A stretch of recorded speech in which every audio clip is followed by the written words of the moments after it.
Hello, Camco One.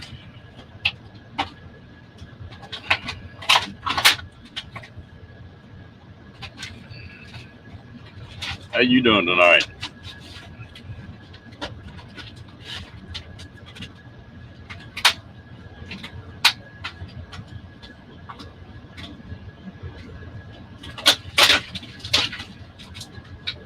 Uh-oh, fall in love with one?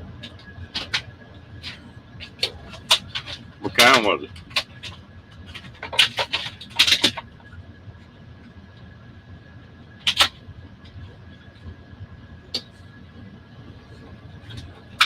Hey, Cookie.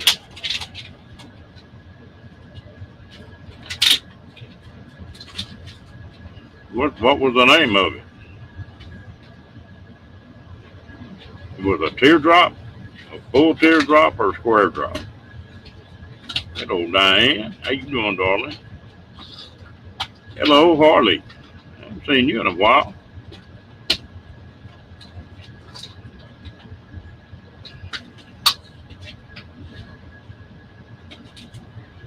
Hmm. Good. Yeah, all right. There's a regular teardrop then.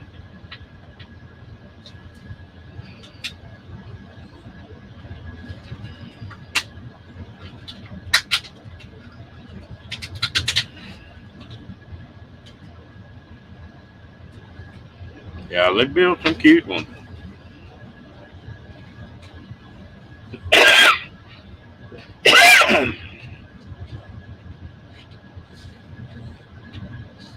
You have a hatch that lifted up in the back where you cooked outside.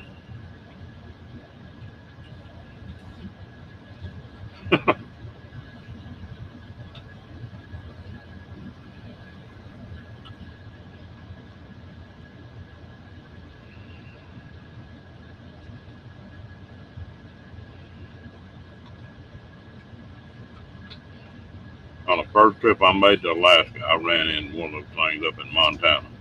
First one I'd ever seen.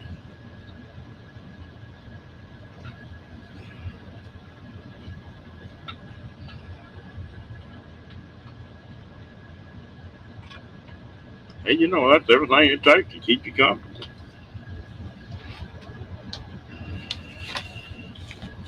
Sometimes less is more.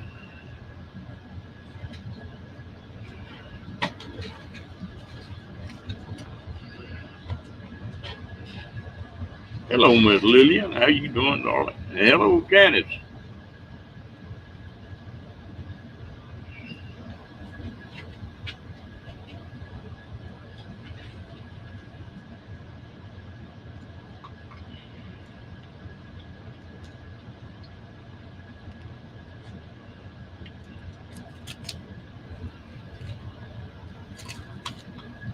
What you up to, lady?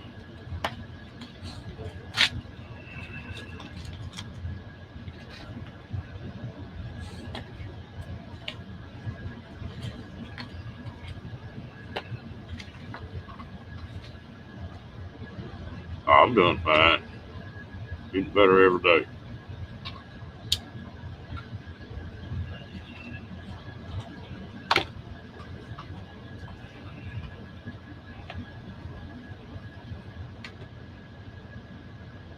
Boy, it was a hot dude here today. Woo!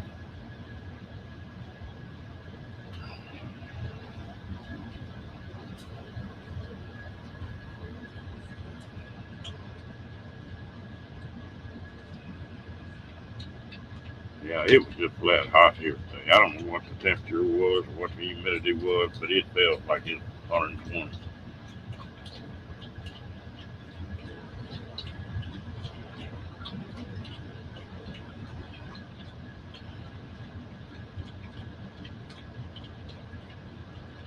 Got up this morning to let Rocky out.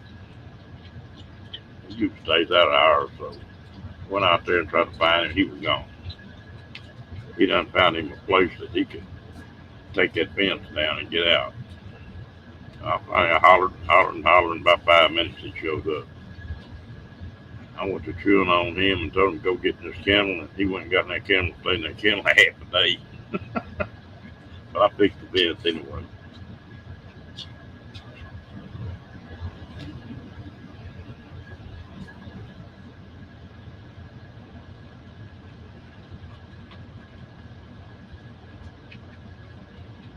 Well, I hope you catch something, Hardy. Good luck.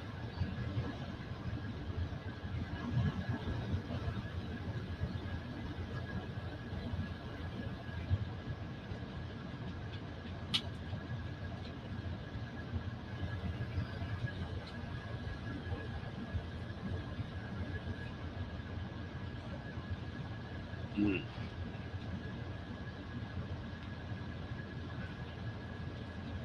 On Prescott.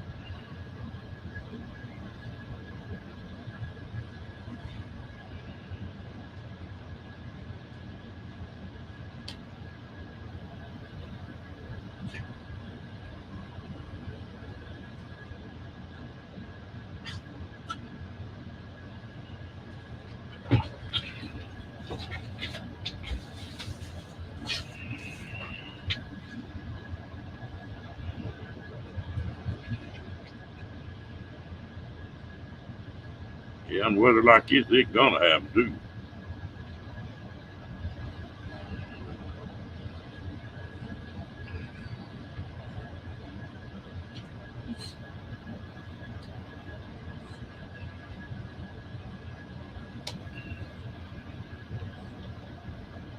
But you get settled back in, Cookie, go back to work.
Oh, done that.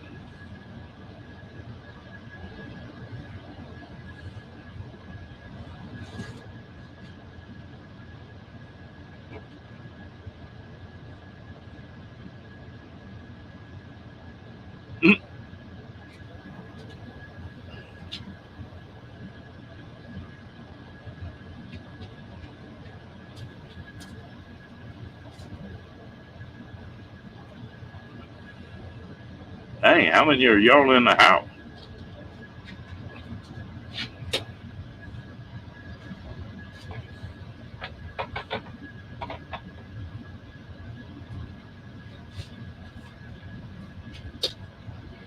Bet, Rocky.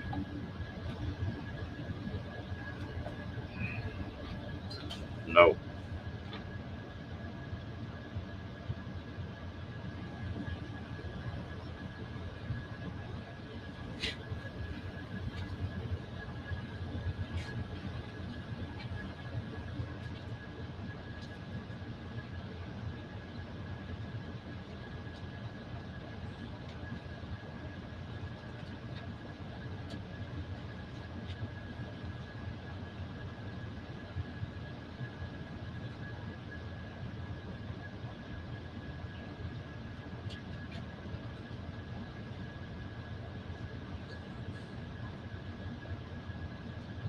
I bet it's a bad dog. It can be.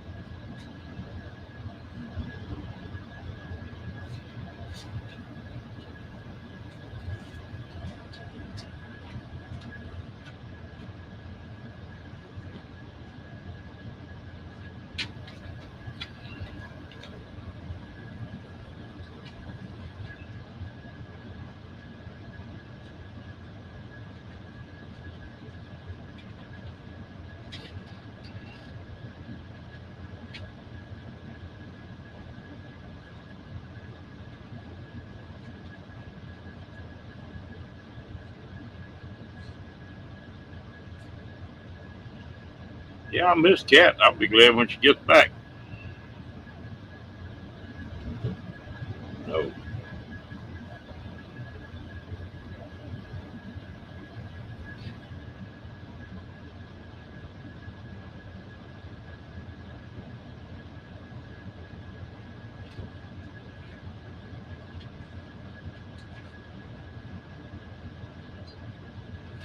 hey, I,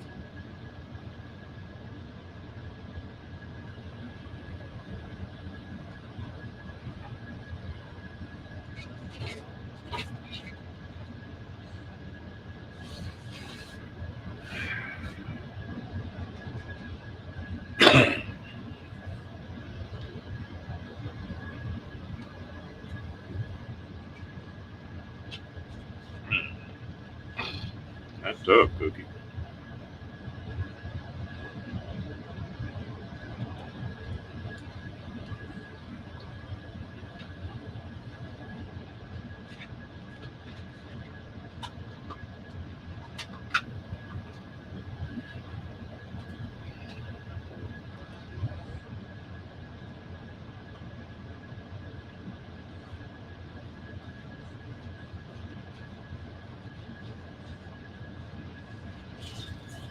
It'll ruin you if you buy a travel trailer.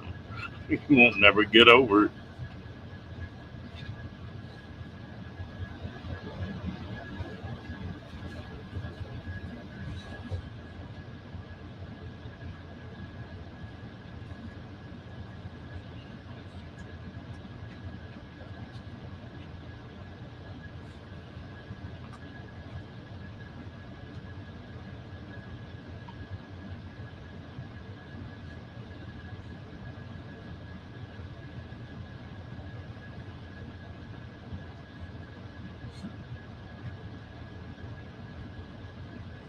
Oh, that's neat. You'll enjoy that.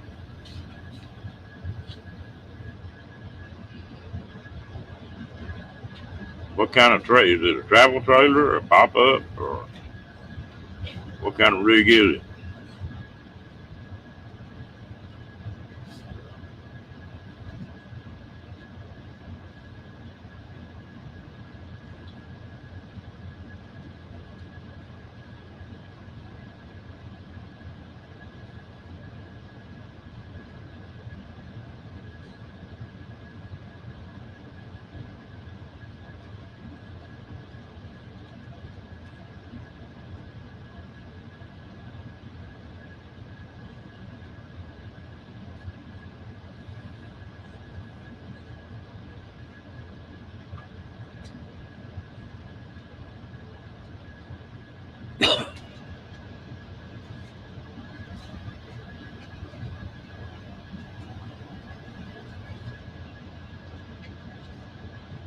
Did y'all ever own one before, Christine?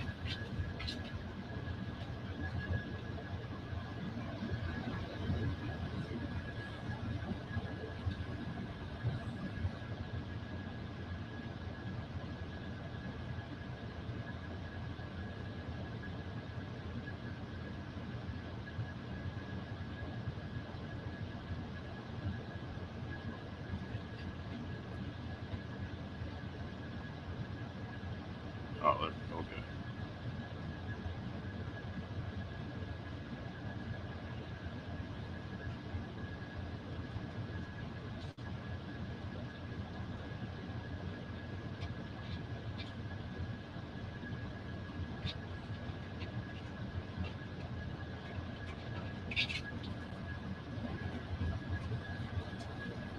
Mm.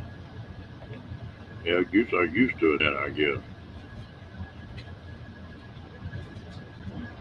I get where I don't like to travel without one.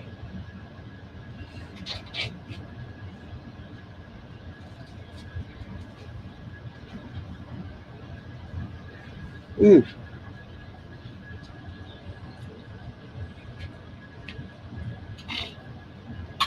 I went out today. It was so that burn hot. I went out there and crawled up in that cab over me and Rocky did. Boy, it don't take a second for that air to cool that thing down.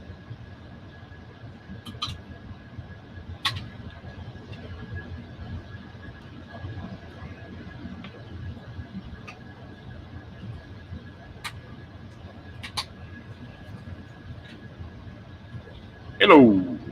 Hi. Figured this might be a little bit easier. There you go. There you go. You like me, I'm not the best at typing. Well, I'm on my phone, so fat fingers get in the way. Well, I got big fingers too. I know what you're talking about. What? I tell you what. Are you excited about the camper? Oh, yes.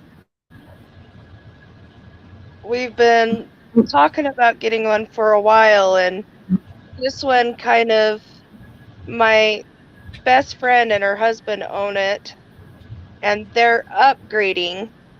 Um, there's nothing wrong with the trailer. It's got new tires, the bearings have been greased, the fridge works, the stove works. It's got brand new propane tanks on it.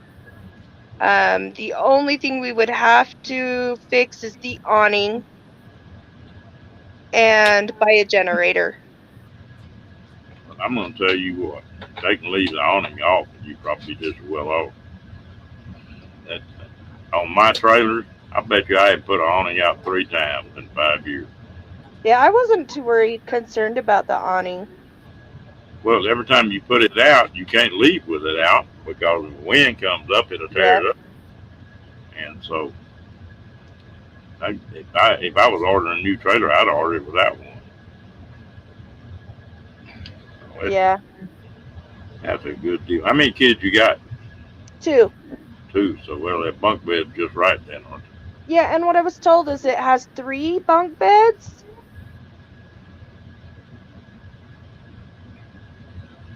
So, like, the very top one,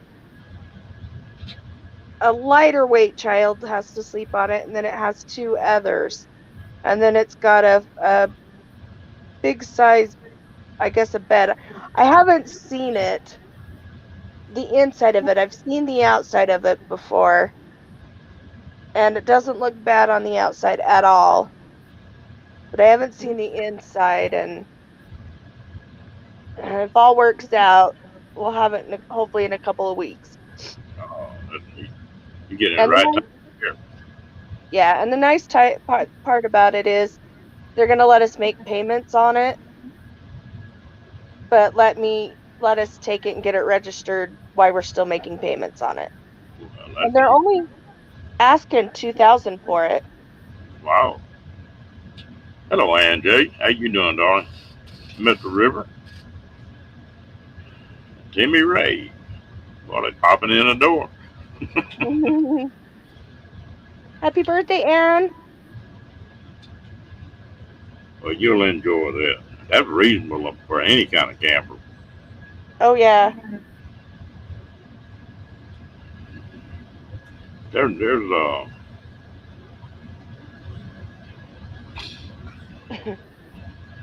a lot of the people with campers go out and they jump on a camper and they either fall in love with it or they use it real heavy the first year and then they park it. They don't use it anymore. And I grew I grew up with them. My parents have always had one.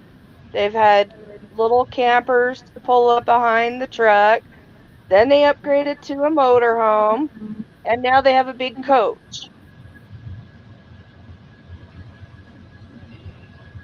well, I tell you what, I guess I've had about every kind of camper that you could come up with over the years.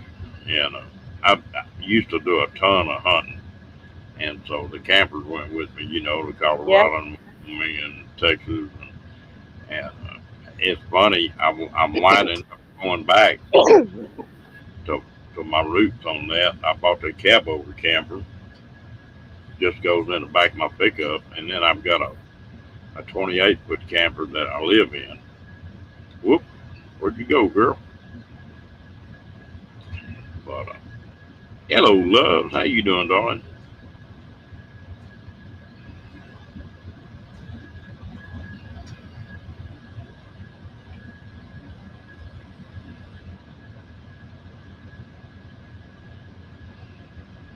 Hmm.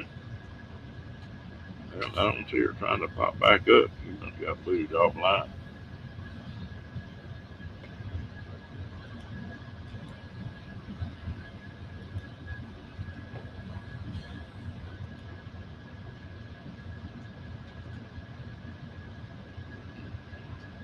Timmy Ray, how you doing tonight?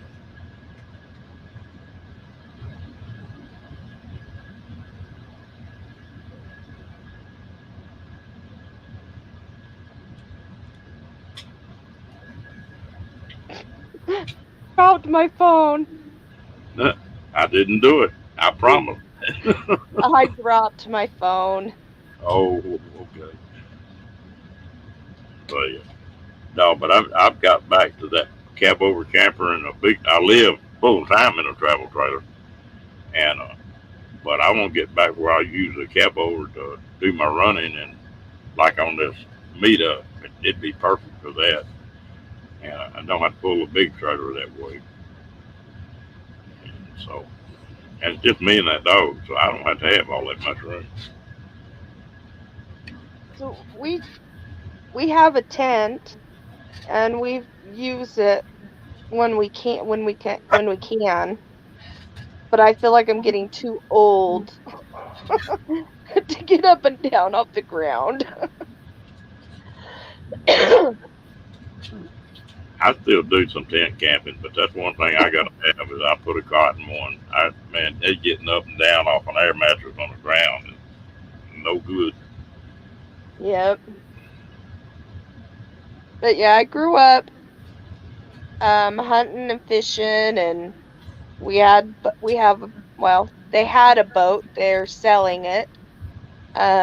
And grew up with four-wheelers, so I'm used to that stuff. And you have a good night, and I appreciate you coming in. Every weekend we used to go. We would either be at the lake during the summer or the sand dunes during the spring and the fall. Well, they got these tents now where they even got slots for air conditioners in them. I think ours has a slot for cords or something to be ran into it. It's just a pain in the butt to put up without help. They, I bought another tent here a while back that it takes about a minute to put it on, not a minute, probably 4 or 5 minutes to put it up. And it's a 10 by 10. But when I tent camp, I'm comfortable. I got my cot and chairs and stuff, but I've kept it down where it just takes about 10 minutes to set camp up. So, of course, that's just one person.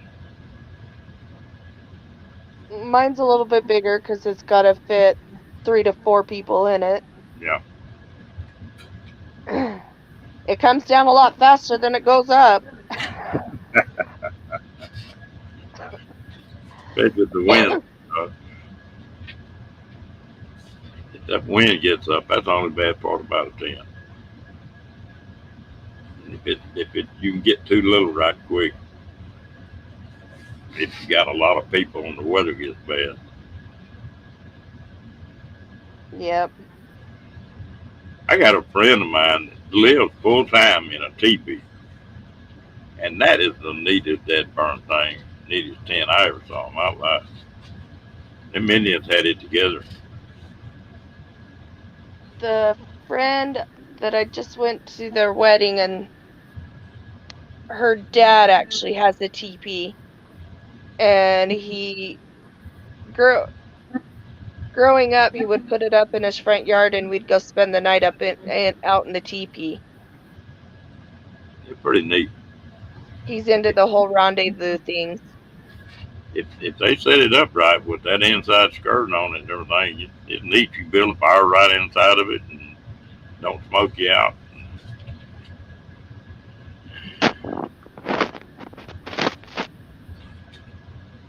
What do you think dangerous about a camper, Timmy Ray?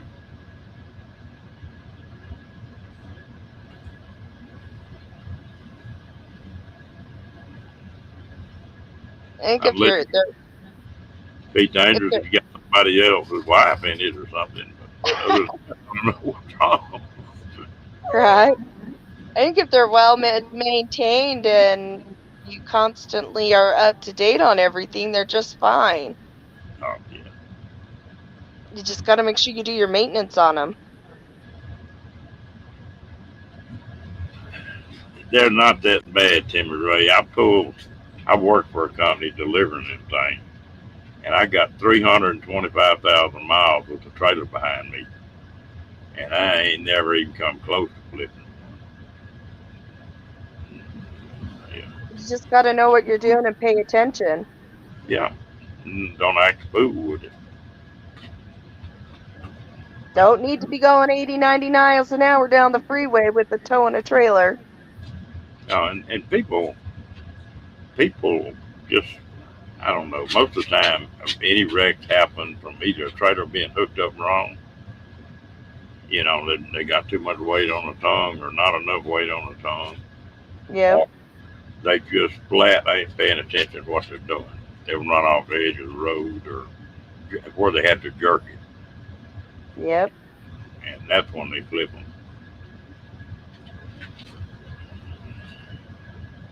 What are you doing, dog? So found out one of the well, I guess maybe one or two of the causes of the fires that are going on in Utah are from people dragging their chains on their campers and causing sparks. And with it being so dry, it's caused fires. Hmm. I see where that would happen, but I don't know what else they put on that. Yeah, that's right, Janice. I've seen most of the wrecks I've seen with trailers where they loading them too heavy to the back end. They get them up to about 50 miles an hour and get that tail swing going, and instead of just hitting the trailer brakes and stopping it, they'll hit the pickup brakes, and it's all over them.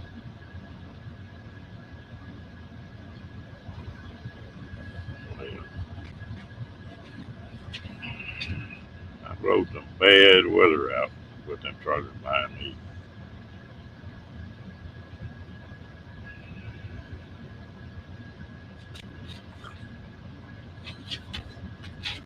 Yeah, there's a lot of people pulling RVs or driving RVs that don't have no business in one. Some people just an accident looking for a place to happen. Yep.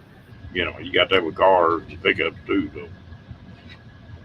So, and I asked because my my Jeep has a hitch. It's set up to pull a trailer. And it's a V8, and I made sure I asked, is my Jeep going to be able to pull it? Because I have a Jeep Grand Cherokee Laredo. It ought to be able to. It Yeah, depends what the trailer weighs, but uh, yeah, and it's got the hitch and everything on the back and the lights hookups. So it's been hooked set up to tow. So well, a Jeep it doesn't have a real heavy tow rating, so that's the only thing you got to watch. They got a sticker on that trailer to tell you how much it weighs, and as long as you're pretty close to that. Now they do figure I'm pretty light. I've hauled a lot of stuff, and the tow capacity of these trailers is about half what it really is. So you ought to be fine. But as it's long good. as we don't Yeah, overload it. yeah, yeah. Well, and there's a little thing you can do, like dump the tanks on it and don't have a freshwater tank plumb full of water. You know, hmm and because you can add 1,000 pounds to a trailer right there, right quick. I know my husband's all like, I ain't going to use the bathroom in it because I don't want to have to dump the tanks. A lot of people do that. A lot of people put plastic bags in the toilet instead of dumping the tanks.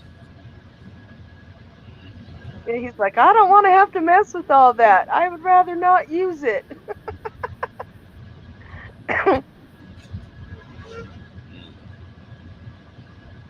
Well, Timmy Ray, that's something else too. If you think about those trailers, and if I get in a bad storm, the first thing I'm gonna do is hook my pickup up to it. That trailer's made for 70, 80 mile an hour wind. If you're driving down the highway, I mean, what's the difference in a straight line wind and what you're pulling it on the highway? And if you put your nose into that wind, they'll ride a lot of weather out. And from the side, they're just like these big trucks. You can flip them.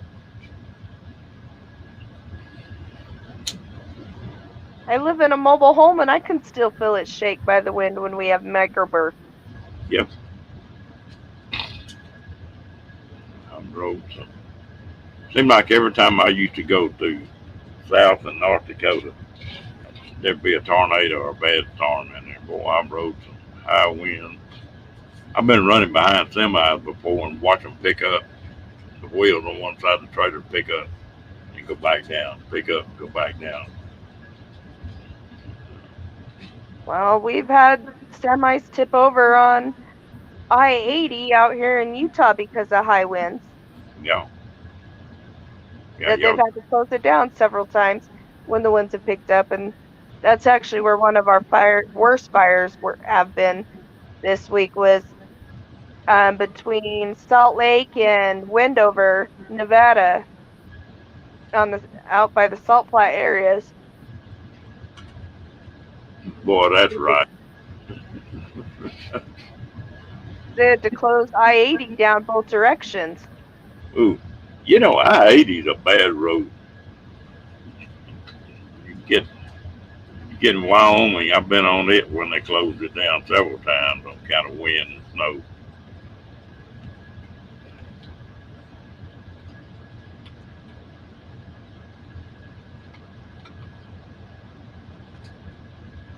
Yeah, you got to use your head on it. Good night, Cookie. You gone, buddy? I hope you have a good night, Cookie.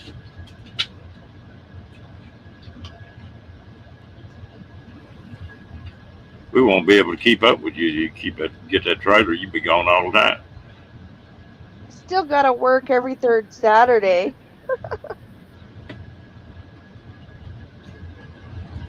But yeah, I'm hoping it will help us get out more.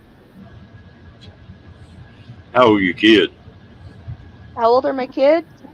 Yeah. 12 and 9.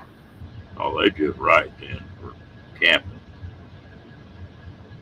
My 12-year-old's not too bad when it comes to a tent, but my 9-year-old, she has a little bit of a freak out session. I think all the noises and knowing she's only safe by fabric scares her. That's funny. But she's okay sleeping out on a trampoline. As long as I'm with her. Yeah, funny what kids get scared of. Yeah, that he's still fooling with that cruisathon, I think, Jimmy Ray. And it doesn't help half the crap she watches on YouTube. Oh yeah. When I was a little bitty kid, my grandfather was a Assembly of God preacher, you know, and I was raised up around a church. I remember one time when I was a little bitty kid that one of them hellfire and brimstone preachers had a revival, and he was giving TV the blues. Said, you know, that's the worst damn thing that's going to happen to the United States. Blah blah blah blah. And I'll be damned if I don't think he's right.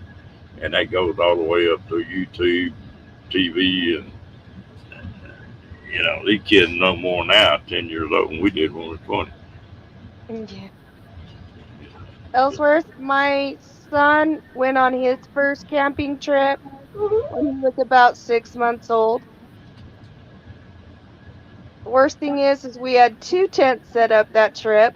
One that had our clothes in it, and I mistakenly put the baby formula in it, and the raccoons tore up my tent, got the baby formula, and, out of all things, my tampons. They were scattered all over and shredded all over the back of the tent. Mm-mm. You know, I've never camped anywhere where I had trouble with a raccoon. I hear a lot of people that do. Oh, they're bad in Utah, at least up Ogden Canyon.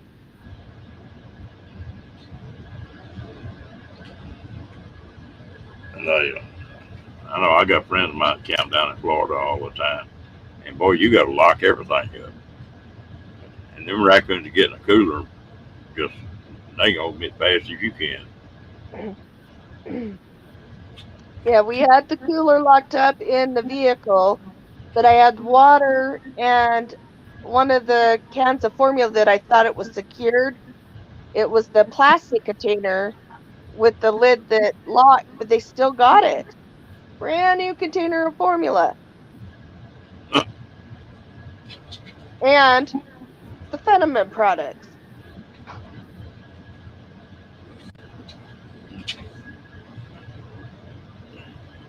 But then when he was probably, I guess when my son was about 1 or 2 years old, we hiked up a trail and hiked in with the tent and everything.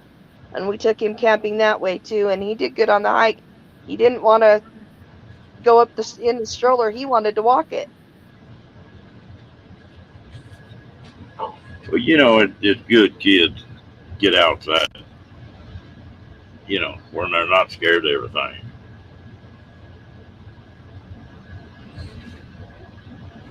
Now he just plays on the computer unless we get him out of the house. Yeah.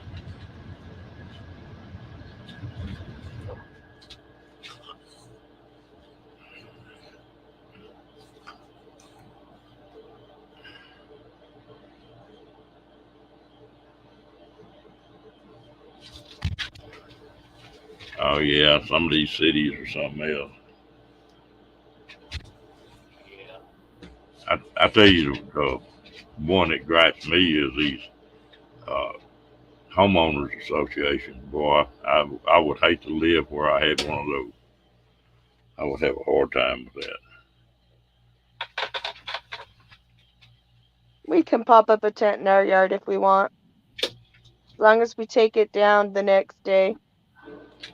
Well, I got a friend of mine that their homeowners association passed a deal that you got to leave your garage door open where they can see if your garage is messy or not.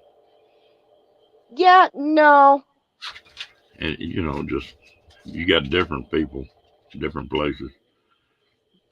I would be telling them, yeah, for my safety, yeah, no. My garage is not staying open. No, mine wouldn't either.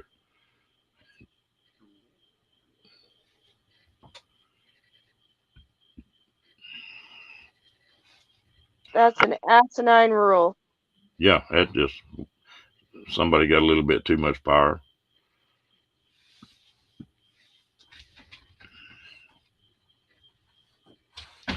Yeah, well, they got a lot of places you don't need to hike into.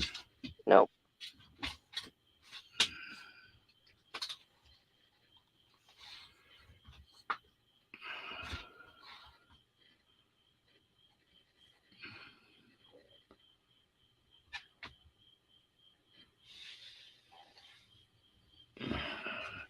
Yeah, there's just a lot of things in this old country is crazy now, and they wonder why they have trouble with the kids.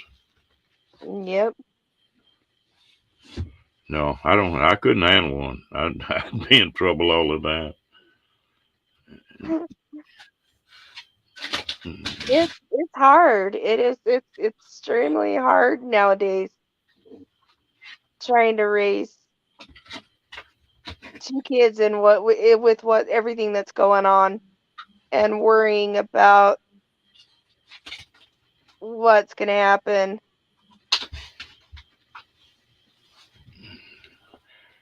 Yeah, you can't turn them loose like you used to. I remember when I was a kid, and I'm talking about like 6 or 7 years old. I'd get up in the morning, grab a BB gun, and eat breakfast and take off, and they wouldn't see me till dark. out Yep. on my grandpa's ranch, and ain't no telling how many rattlesnakes and copperheads I've killed with that BB gun. I could always find something to eat. Get pecans or prickly pear fruit, or there was wild plums. I could eat, stay out there all day. Yeah, we used to run until it started getting dark as soon as the street lights started coming on, or we heard our dad whistle, we knew it was time to come home. Hmm. If dad whistled twice, you were in trouble. Yeah, just had to be home by dark. River, I wish the hell I had been born back that far. I could have been one of them long hunters real easy.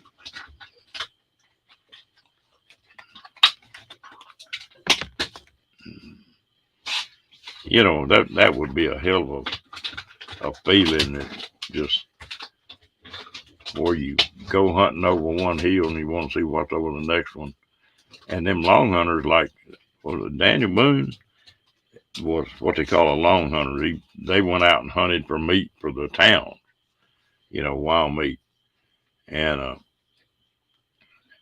he had 10 kids, and 3 of them were his.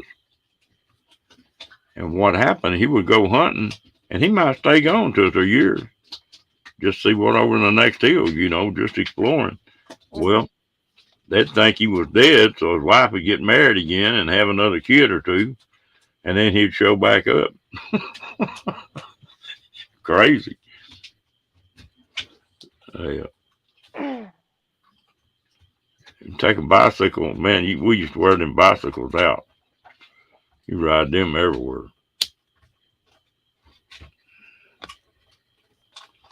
It was pretty neat. And I think there was a lot of meanness went on when we were kids too. You just didn't hear about it as much. Yeah. Well, I got picked on when I was growing up, and I can fondly remember a student a year older than me actually bringing in a firearm to school, and it going off in the school. Good Lord. But that was it. That was one time, and that was because he was being bullied. Well, when I was going to school, every kid had a 22 rifle hanging up in the back window of a pickup.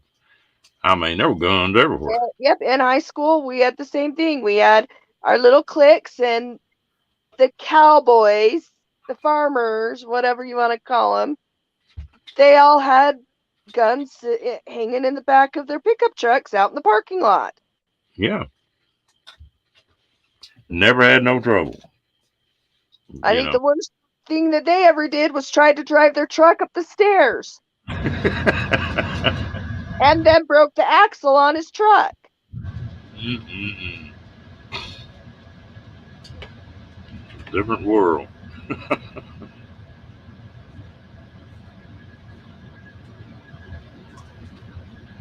And we all had manners, and now kids don't. You better have manners back in them days. Yes, ma'am, and no, ma'am wasn't a choice. That was demanded, and I still do that. Just it don't cost you a thing. Be respectful to somebody.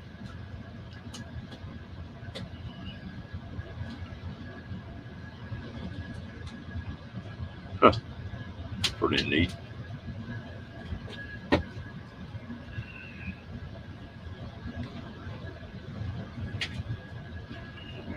There's funny how they can trace all this stuff down.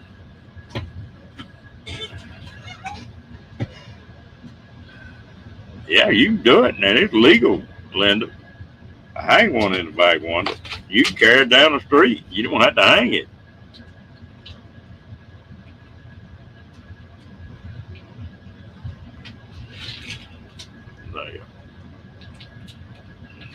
They were having a lot of trouble in Dallas on these guns. I got a friend of mine that got off into some of this militia business, and there was like 200 of them had M16s or ARs, and they put them on their shoulder, and they was walking all over downtown Dallas with them. They were loaded, lock and loaded, just because they could do it. It was legal. Yep. And the law told my buddy, he said, I wish y'all do this every weekend. Said they found out you were going to do this, and said every thug in this part of town left. Said they knew there were going to be a lot of people here, and said everybody left.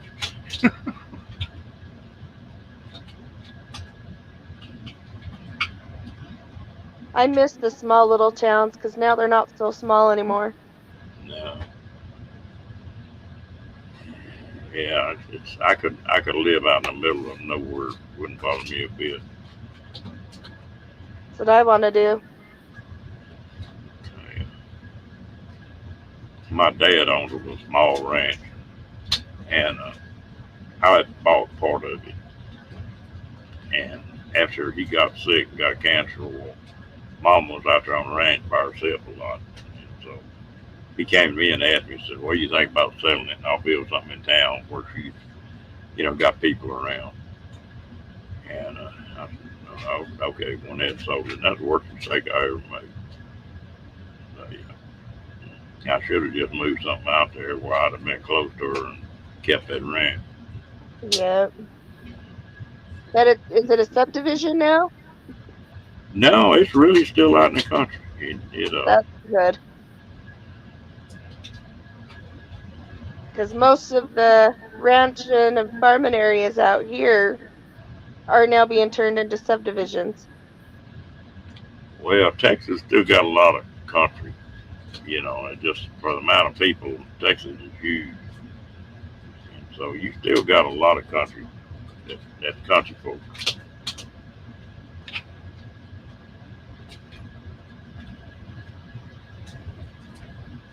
Yeah, yeah, you need to shoot that thing. That's the only trouble with pistols. You've got to shoot a pistol to be able to handle it. And most people go buy a pistol and carry it and don't know the How to purpose. shoot it. Yeah, they get it took away from them. This is- I used to shoot tournaments and everything else. I flew guns all my life. And I've been around guns and bows all my life. yeah, you like the bows too? Mhm. Yeah, I have a compound. I shot for a couple companies for I don't know 10 years I guess on the 3D circuit, and I've been in bows. When I came back from Vietnam, I got into bows, and I've been on them ever since. Yeah, when my parents built our house when I was a sophomore, well, their house, when they built their house when I was a sophomore, it was up on a mountain where we had a big field as our neighbor. And we used to set up targets and shoot out there. And then we also, in their basement, they kept one part unfinished, and we set up phone books and a target up against that wall and shot our bows down there too. There's something about them things; they're happy forming. Just, just I could mess around and I'd be working on a bow or something. Like I say, I was shooting a lot of tournaments, and I'd pull a bow in, and maybe on a Saturday, go down. My shop was big enough that I could shoot 20, 30 yards in there, and I'd work on them bows and tune on them and try some different stuff. And first thing you know, I started getting a headache. What the heck's wrong with me? And then I'd go look around, and I'd been down there shooting them bows since 8 o'clock in the morning. When it's 6 o'clock in the afternoon, and I hadn't stopped maize or anything else. I'd get involved in them. Rocky, get involved and just forget about time. Yep.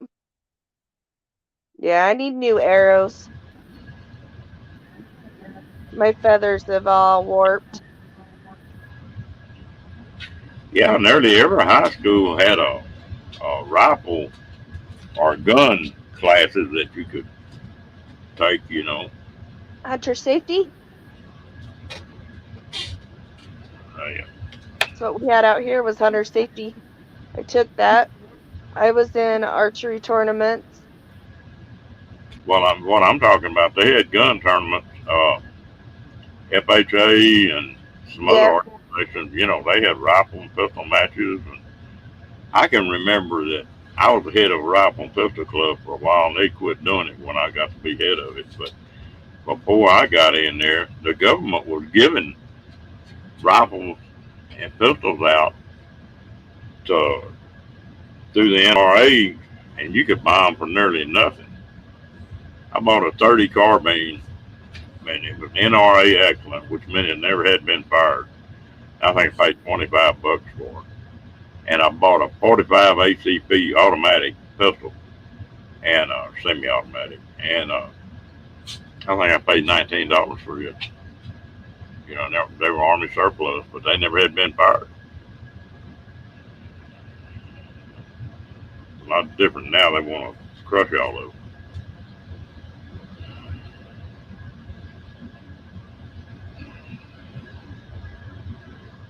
I enjoy fooling with guns and bows. It's a lot of fun.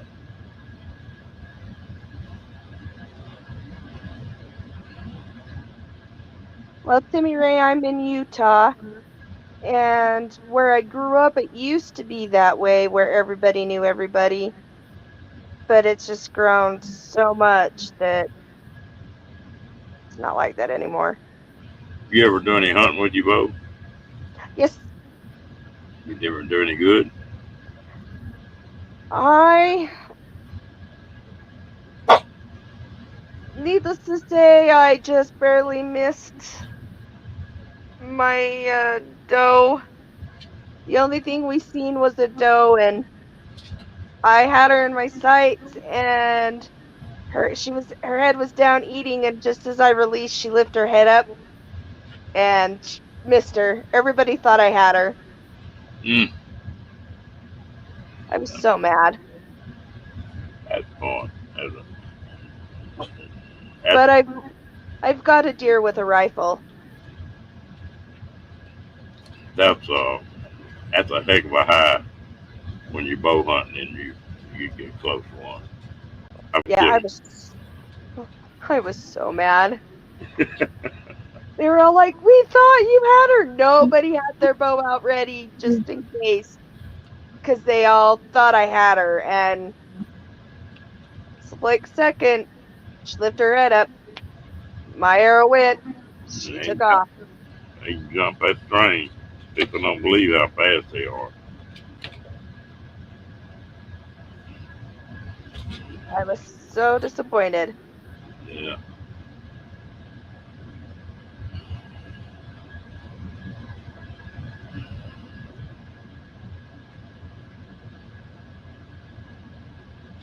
Hmm. My name is Christina, by the way, Timmy Ray. Trying to figure out what he was saying. What is the matter with you, Rocky?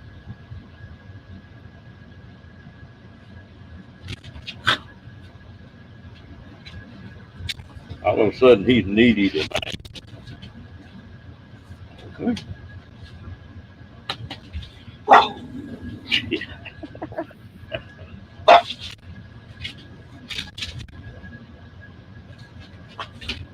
Is he still into bottles? Do what? Is he still into empty bottles? Oh Chewing yeah. on I don't think he'll ever get out of all that. them? And it's funny if you try to correct him if he's doing something and you pop him on the nose. Like most dogs, that'll back a dog up pretty quick. I'm not talking about hitting them hard, but just you pop one on the nose and they'll back up. He thinks you're playing with him. He go to trying to bite your hand and not hard, but he thinks you're playing with him. And he loves keep away. Whatever you tell him to come here, and he gonna run from you. Yeah. So we have cats, and I guess last night my husband was showering and the cat wanted in, so we let the cat in the bathroom with him. When he got out, he gave her some lovin's, and then when he was done and walked out of the bathroom and started walking down the kitchen to go outside, the cat ran after him and bit him on the top of the foot. And it wasn't a little bite. He said it hurt. My daughter used to have a Siamese cat, and that cat was just delighted hiding in somebody walking by, and he either bite the crud out of you or jump on you and just hook all 4 feet, all the claws in you. I finally got to thumping him with my finger, thumping between the eyes when he did that. Didn't hurt him, but he got where he quit doing it to me. He wouldn't jump on me anymore. Crazy cat. That's the only cat I've ever been around that I liked. But you could call him just like a dog, and he minded like a dog instead of a cat. We had one that was like that, but he's no longer with us. Now I have a female that's a beast, to be nice and not say the other word I was going to use. And we have a male who thinks the front door is a revolving door. Want you to open the door and close it? He wants in and out, in and out, in and out. He's fixed, so we let him in and out, in and out, in and out. He'll meow at the door till you open it, whether he's outside the door or inside the door. You need to put a doggy door in. That's what I said. But our female doesn't go out, so I think she'd go out if we had a doggy door. And then she'd become more paranoid than she already is. Well, I had a Yorkie, and I didn't. We had 2 Yorkies, and one of them was pretty timid, and but I put a doggy door in because one of them was always wanting outside, and that timid one got worse than the other dog. He'd hit that doggy door running full blast, out in that yard. That was the best thing I ever did. Do y'all have many trouble with snakes out there in Utah?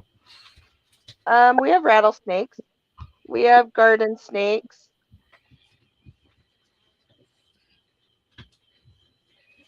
Trying to think what else we have. Are they pretty frequent seeing them, or just every once in a while, like it is here? In the mountains, it's more, but in the cities, it's not very often. Unless you lived at my uncle's old house. I remember growing up when I was a teenager and going and mowing his lawn and running over snakes with the lawnmower. Mm. Even rattlesnakes. You had to be careful when you were mowing the lawn. One of the funniest damn things I ever saw in my life. I had a friend of mine that was redoing his house. So there were 4 or 5 couples went out there and with kids and everything, and they were going to help him do some heavy work. Well, he got up at 2 or 3 o'clock in the morning, going to go to the bathroom, and they had put mattresses down on the floor for the kids, made pallets for them. Hey, hello, Roy. And when he started to step over that mattress, he looked down and there was a rattlesnake laying right beside one of the mattresses. And what it was, they had the bathroom and everything tore out, and there were holes all in the floor, So anyway, he woke everybody up and killed that rattlesnake. And it was like 5 o'clock in the morning by then, so they decided they was going to go ahead and cook breakfast. Well, his wife was in a gown, and she had a big old cast iron skillet scrambling eggs, and he cut the rattlers off that damn snake. And he got behind her and shook them rattlers and had a fork in his hand, and he stuck her on the back of the leg with that fork. and it rained scrambled eggs for 30 damn minutes. I mean, she chunked it and hollered and screamed, and then she saw what happened. And out the front door they went. She had that skillet swinging it just as hard as she could swing it. Chased him plumb out across the front yard with it.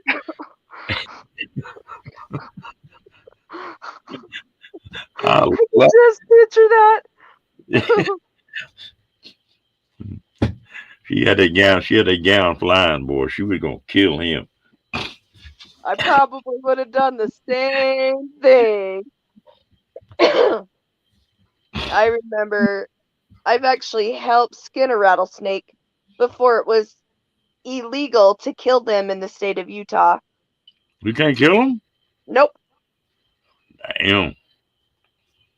In Texas, you can kill him. Yeah, it's now I don't know how long it's been, but yeah, it's now illegal to kill rattlesnakes in Utah.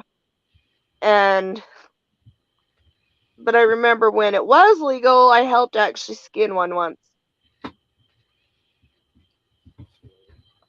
I It got. actually was underneath my grandpa's trailer, and he stepped out of his trailer and he heard it and he bellowed for my dad, and my dad went running with his gun. Hello, hard luck. The here in Texas, we have some of these tree huggers get wound up once in a while because they've got 3 or 4 rattlesnake roundups here in Texas, and like the one out at Sweetwater, they may catch 4 or 5 thousand rattlesnakes in a weekend, and it's a big deal. And anyway, one of my buddies caught one, and he was wanting to hide off one and was wanting to cook it, and it was about a 6 foot rattler. It was a big rattlesnake, and he took and started skinning that snake. Well, rattlers have live babies; they don't lay eggs. And Hmm. he split that snake open, and there were 14 baby rattlesnakes come bailing out of that. It's a big female, and it's a wonder he didn't get bit. Yeah. And every time I see somebody skinning a rattlesnake, I think of that.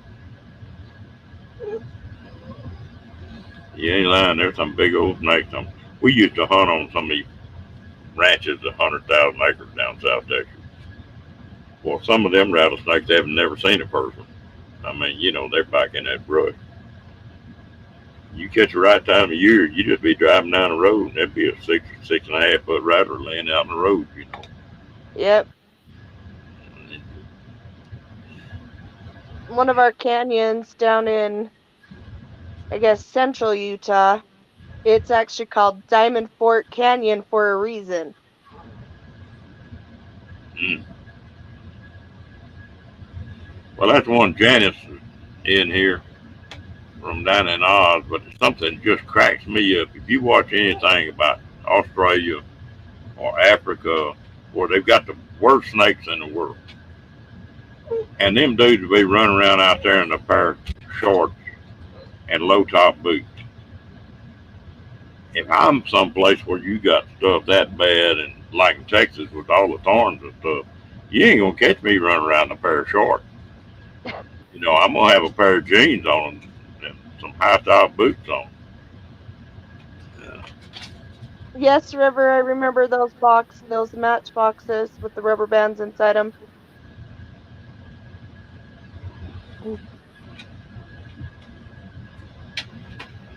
The You ever? other thing, Oh, go ahead. Go. I was gonna say, the other thing you'll find out here is tarantulas. Yeah, we got them too. I played with a many one of them when I was a kid. Make them mad and they'll stand up on their back legs and jump at They like my parents' front door. you. My mom's opened the front door several times to find a rose tarantula on her front door.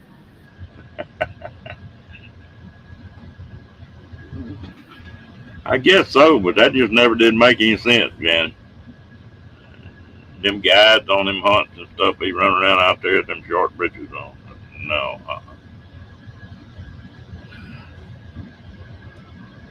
and as much for the thorns and stuff as anything else.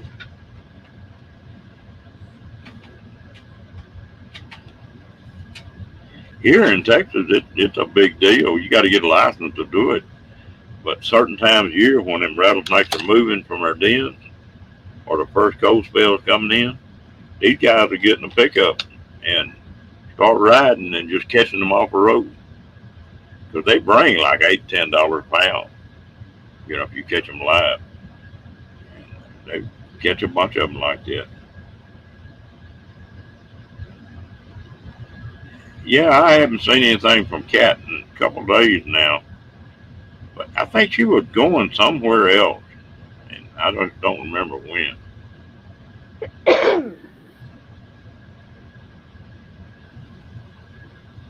You ever see chickens get on a rattlesnake or kill a snake? Not in person. I tell you what, they'll wear a rattlesnake out now. Where I park my trailer, they have a lot of trouble with copperheads, and his buddy of mine owns this place, and that I ran from him. And I told him, I said he got had a little grandkid coming up, and he was worried about them copperheads. I told him, I said, if you go get you some chicken and turn them loose, I said they'll eventually get killed, but I said you just let them chickens run around in your yard for a year, and you won't have no copperhead. Well, he did that, and I don't think they've killed a copperhead on that place. They used to kill 6 or 7 a year, but now they haven't killed one in I don't know 3 4 years. Them chickens just wear Chickens them. take care of them. Yeah, we got some of those sidewinders here too, hardly. You don't see many of them. The only rattlesnake I worry, I don't want to get bit now. Man, I'm not going to play with them. The only way I'm going to play with them is with a bullet in the head. But,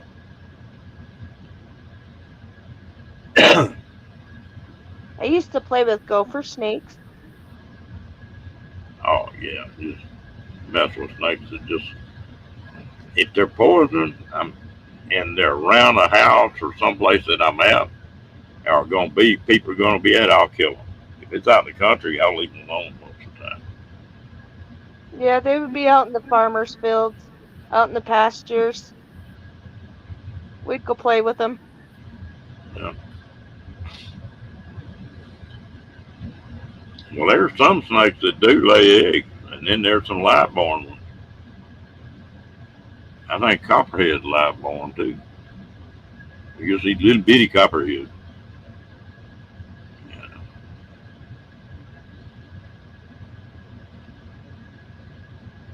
They can have them rattlers. We get out in West Texas and Arizona. I don't know. Y'all may have them too. But they got a little old green rattlesnake called a Howdy, and that's the deadliest rattlesnake in the United States.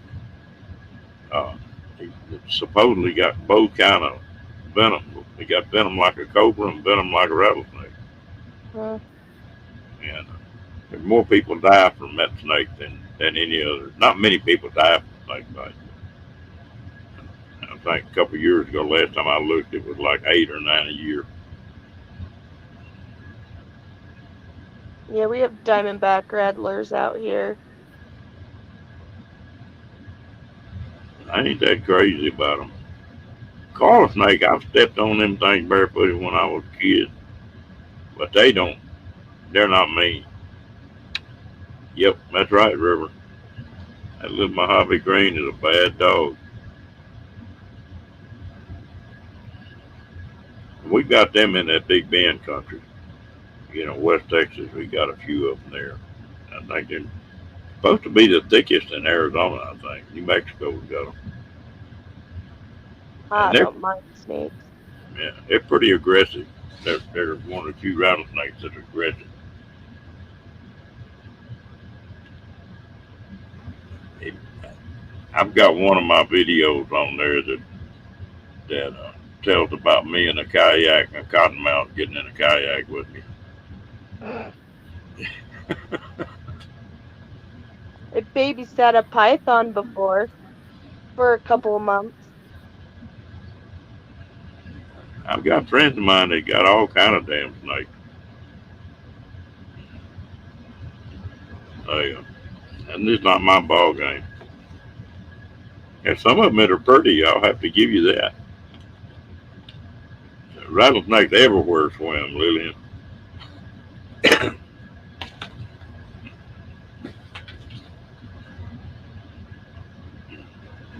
That's something funny about a poisonous snake.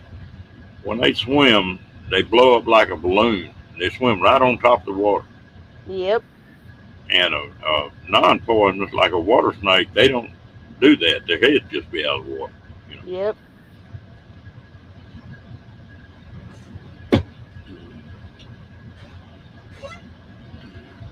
I'll have a good one, Timmy Ray. One of the deer leases I was on is on the New Axis River. It's a little bit small river, but when it really rains, it floods out big time. And I'll sit there. We used to take 22 and go down there when that thing was flooded and shoot them rattlesnakes come floating down that river. And you could always tell when it was a rattler because they stick their tail straight up. They don't like to get them rattlers wet. And ain't no telling how many of them things we shot. Mhm. Of course, that country down there just ate up with them.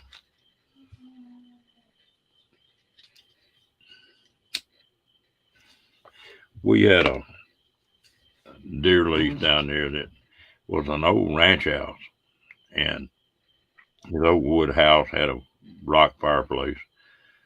And we walked in there and got set up. Everybody had cots and stuff, and they started setting their cots up. Well, one of them got a beer out and was going to drink it, and he dropped it.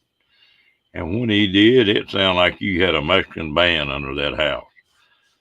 There was a den up underneath that house. I guess they were staying close to that fireplace where it got warm. And everybody slept pretty light that night because you could stomp on that floor and they just go to singing. And I bet. the next morning, these way back scopes for deer rifles weren't as good as they are now. And if you had one inside a house and walked out into the cold, a lot of time it would fog up. So one of the guys had left his gun in the pickup, and he got up that next morning and started out the pickup to get his gun. And I heard him scream. It sounded like a woman screaming. I grabbed a light and ran out there, and he had stepped on about a 4 foot rattlesnake. But he stepped on his head, and he had light, and he had enough sense to just bear down and keep him pinned down. Well, he dropped the light. Light went out.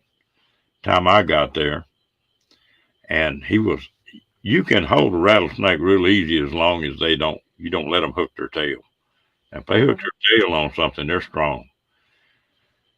Well, that snake had started wrapping around his leg and was pulling, trying to pull his head out from under. And I used up there, I had a hunting knife on. I used up there and pushed down on his foot, cut that snake's head off under his foot and unwrapped it. And the old boy didn't say a word. He just turned around and walked off.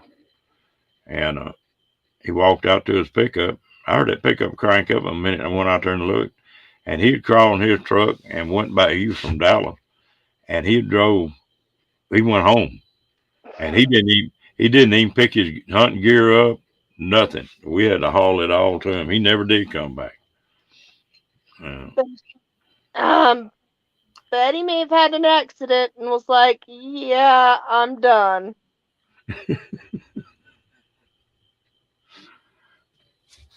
Because that's probably what I would have done. People get scared enough. Ooh,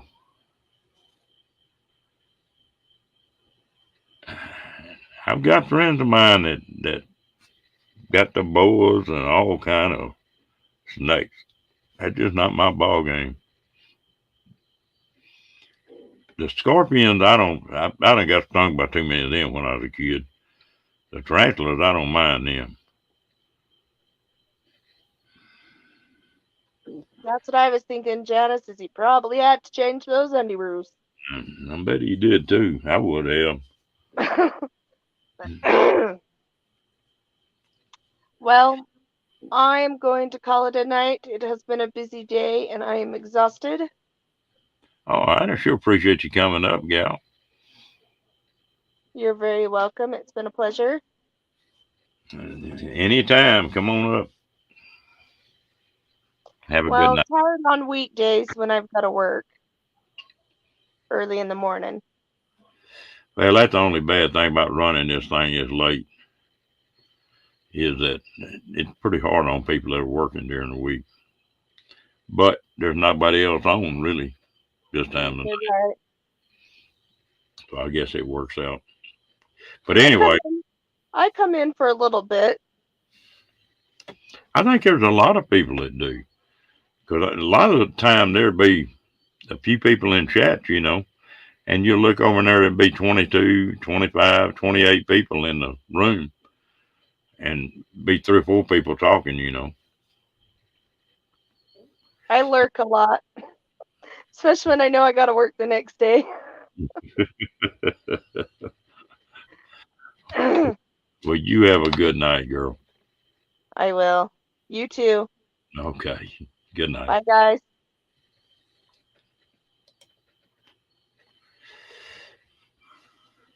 You gone too, Lillian?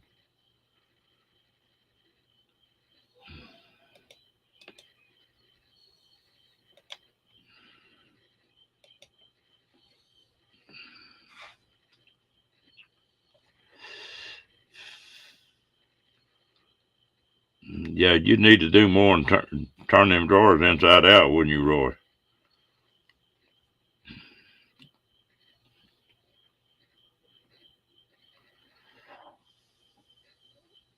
If I can see a snake, they don't bother me. I hate to step on them though. That's just a feel all of its own.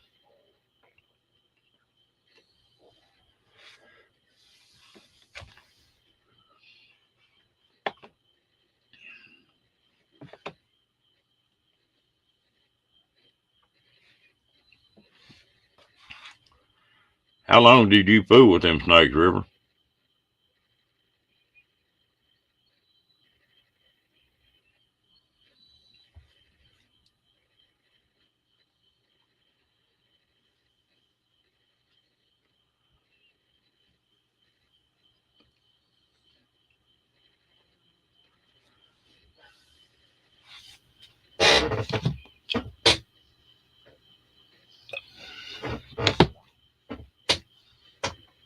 I grew up on that ranch with my grandpa's and my dad's, and on his place. And nearly every snake you saw there was poison. The cottonmouth, copperhead, coral snake every once in a while. You didn't see too many of them. I'm feeling pretty good. Old leg's aching a little bit, but other than that, well, it's been doing pretty good.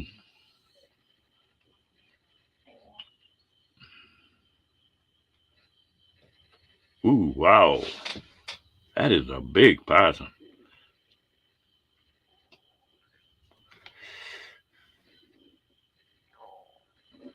They sure having trouble with them things in Florida, aren't they?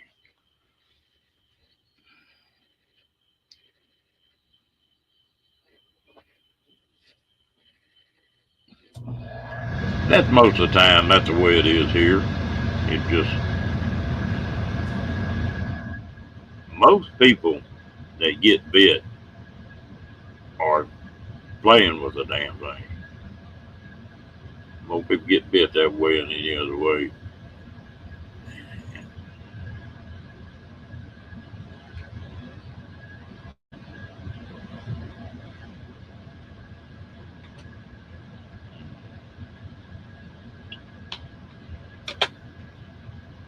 I've hunted on the places that were swamped.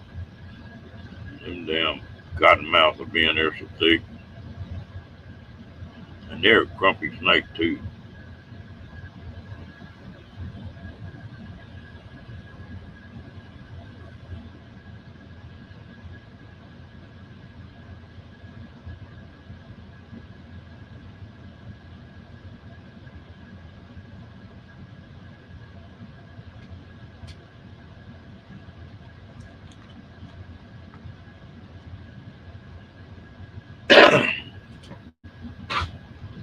If she was squatting, I bet she wasn't long.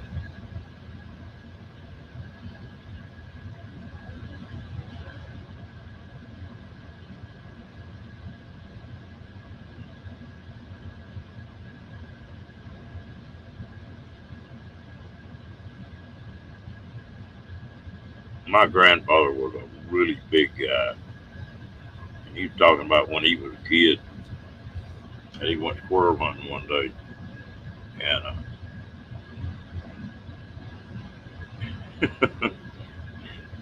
said his son came out, got on up in the morning, and he got sleepy, and he just leaned back around, sort of slid down and leaned back against a tree, and was gonna take a little nap. Said he woke up, he felt something, he woke up, and there was a copperhead was crawling across his chest, and he said, I knew if I moved, I was gonna get bit. Said that snake went about halfway across my belly, and I couldn't stand it no more. Said I come up from there. Said I don't know how I kept from getting bit, but I did. That'd be a hell of a feeling.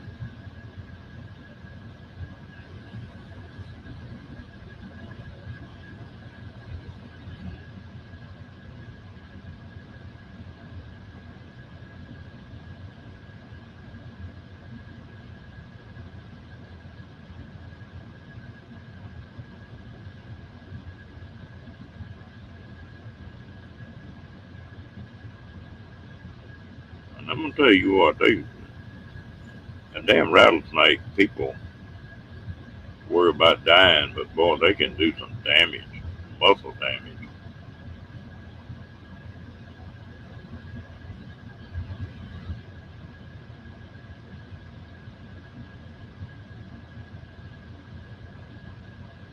I bet that got your attention, River.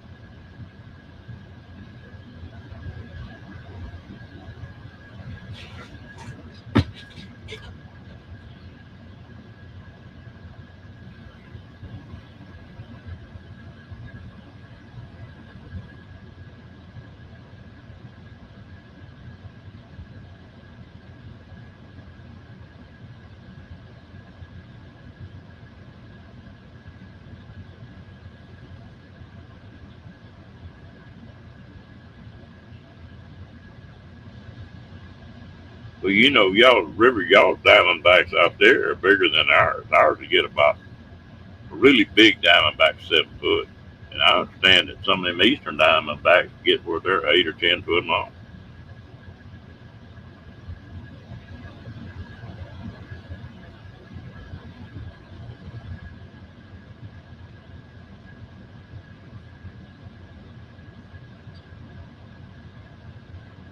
Yeah,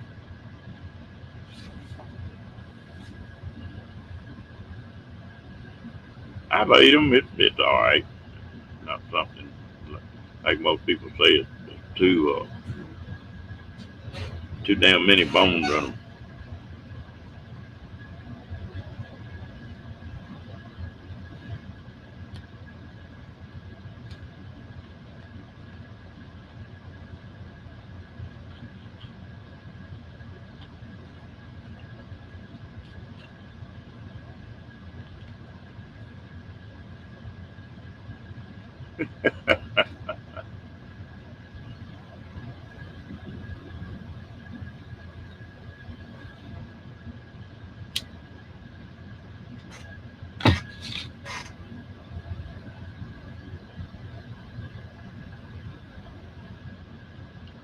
Damn, let's talk about titties for a little bit. I'd rather talk about them than I had snakes.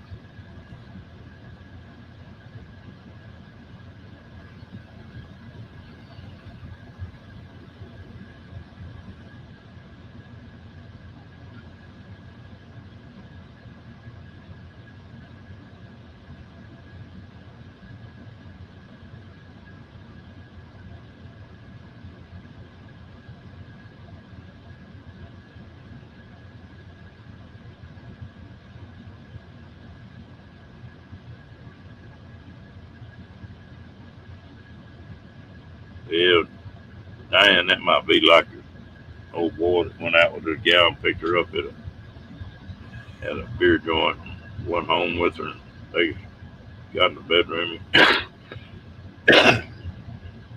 got undressed, and he was not well endowed, and she went to pointing and laughing and said, "How in the hell do you think you're going to satisfy with that?"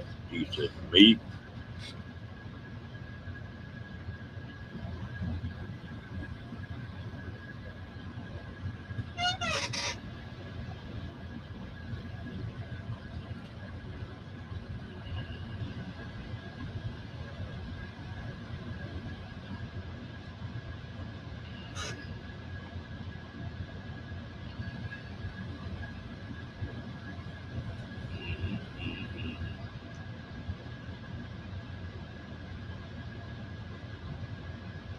Hello, Ernie. How you doing, bud?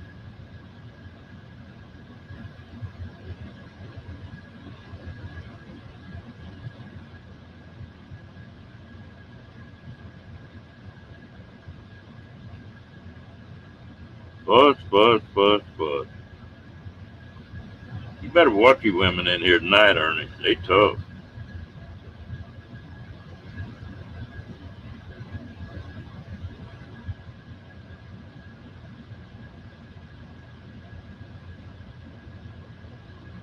Has anybody heard from Jesus this week?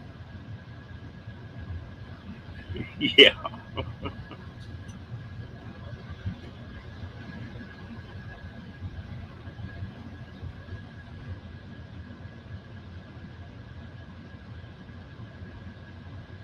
Don't think I ever had that trouble, Diane.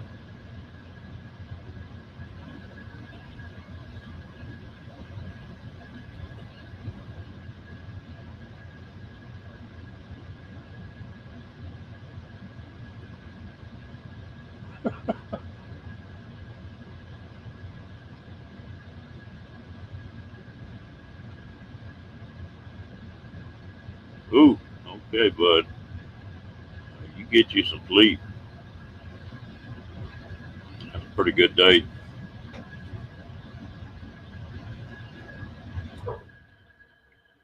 What's your average day, Ernie?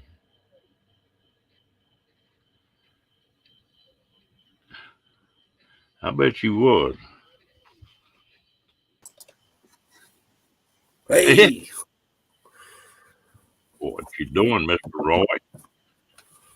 I ain't figured it out yet. You I ain't know I figuring. got a mess there. What are you trying to figure out? What to do with all this stuff I'm going through? Oh, Yeah, I only got like a third of a dinette table left right now. uh,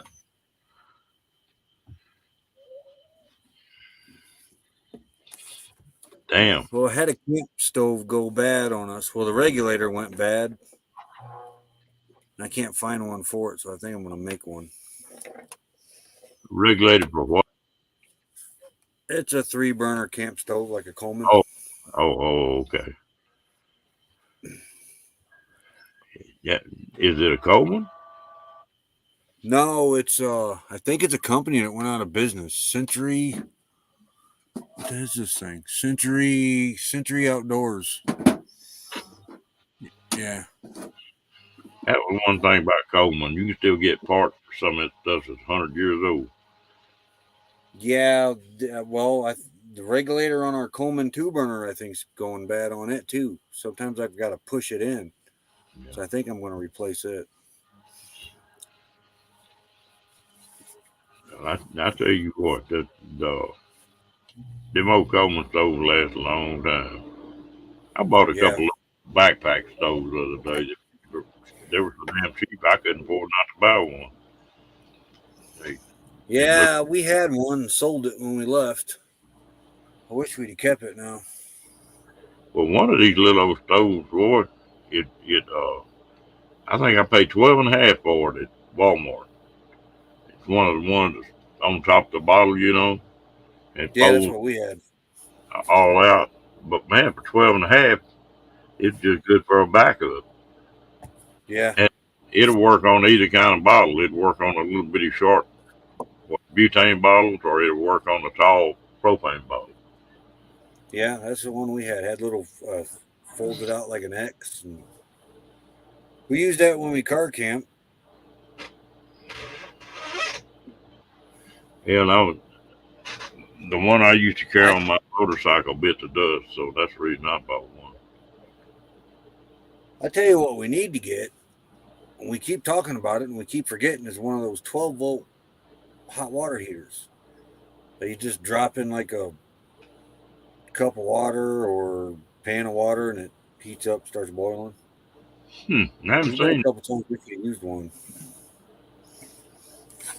We just keep forgetting to order it.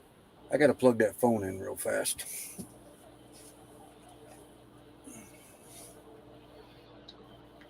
Yeah, you could run with that pretty good, couldn't you, Janice? Because I got about every backup way to cook here, other than the 12-volt. It's a little, kind of look like a screwdriver, and it's got like a coil in the end of it. You just drop it in water and plug it into a 12-volt socket, and eventually it boils your water. Hmm. Have you ever used any of them 12-volt blankets? Not yet. We've I had the should. 110s in a camper, but not the 12 volts. The Ernie, you still in here? I bet I've Ernie's heard a used. lot of good things about them. Apparently, they don't pull that much juice. No, they've came along. I'm fighting for my seat here with Lulu, but they've came a long way with 12-volt these days. Do you see now they got 12-volt rooftop air conditioners for campers? Say that one more time, Roy. I didn't catch the first part. They got 12-volt rooftop air conditioners for campers now. Yeah, 12-volt air conditioners are coming on.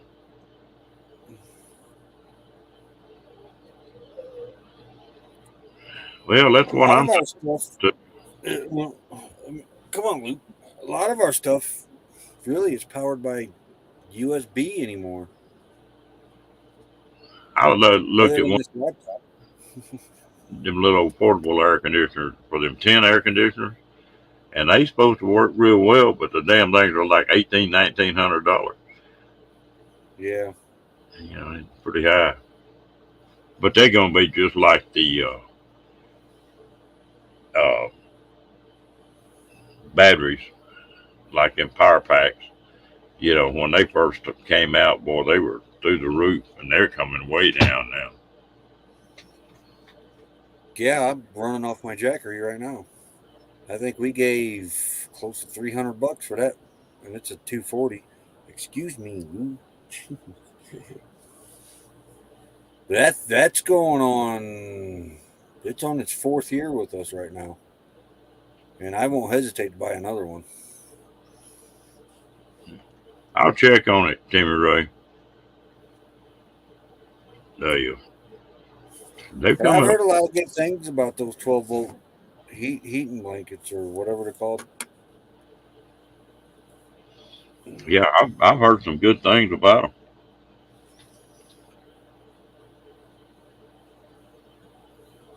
Oh yeah,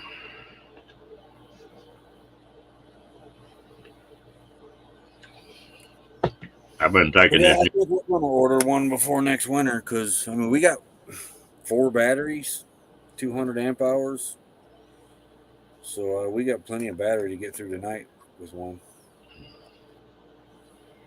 Well, apparently they don't pull much juice. No, what's nice about this Jackery, I'll be able to plug it in that Jackery and see how many watts it's using anyway. Yeah. Well, I got this new camper, and eventually it'll wind up with solar on it. But they getting these big solar panels out now. Ooh. This winter, I'm going to try to get another 750 up on this roof. What At size? least another 500. What size panels are you putting up, Roy? 250 watts. Yeah. They're at Santan. They're used, but they're $55. Yeah, and I've been reading about that.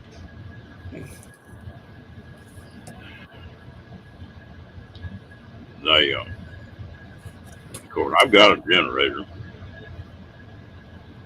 and I've done a lot of boondocking in my life, a lot of camping, hunting, and stuff. Where you just didn't have anything.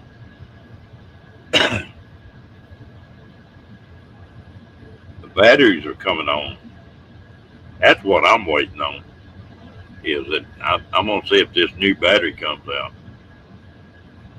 About 20 years ago, there were three Japanese kids that come up with a battery, and it's made out of plastic, and it was three layers of plastic. The thing had a better charge and discharge rate than a NiCad did. Indefinite shelf life. It could be molded, like for a door panel or something like that. It could be molded. And the thing was just fantastic, the specs on it. Well, I think Exxon and Sun Oil bought it, and it just disappeared. Well, about 3 years ago, the patent ran out on it, and somebody started to build them. Well, the oil companies filed a lawsuit on them, but I think it's come out of that now. And if them batteries hit the market, that's going to be something else because they don't weigh anything. You could put 1,000 amp hours of batteries in something, and it probably wouldn't weigh 50 pounds. And if they make that work, well, that'll be something else. Yeah, be nice. 4 batteries. I got a lot of weight over there. Yeah. I wish they'd get these solar panels away a little less. These 3 solar panels up there, they're pretty heavy. I haven't seen anything on anybody getting blocked, Timmy Ray. But I'll check on it. I'll check on it tomorrow.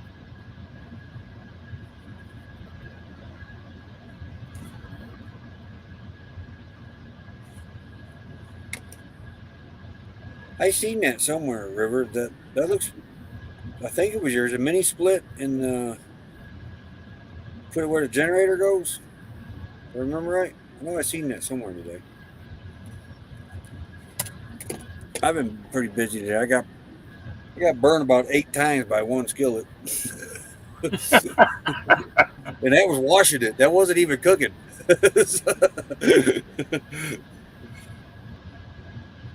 Have you ever used? I see they got these insulated handles that you can slide up on a cast iron skillet handle. Have you ever one of them? Yeah, we got a couple of. I don't know if we brought them with us though. I haven't really seen them. Do they work worth a damn? Oh yeah, they work real good, especially when you grab a hold of a hot cast iron handle. It's been sitting on a burner for a while. You can cook with them on there too. Yeah. As long as they're the ones by Lodge, I wouldn't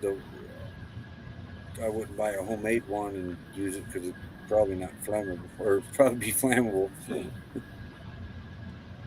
Well, I guess I welded all my life. I guess I was used to getting burnt. My old hands are still pretty tough to it. But it don't take you long to look at them sometimes.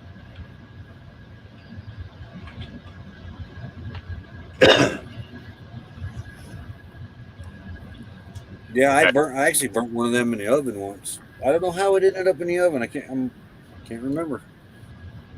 And yeah, I don't remember how it ended up in the oven. I might have been restoring cast iron that day or something. For some reason, it ended up in the oven, and I was watching a NASCAR race that day, and the kitchen filled up with smoke. Yeah, I went in there, couldn't figure out why, and then it was one of those.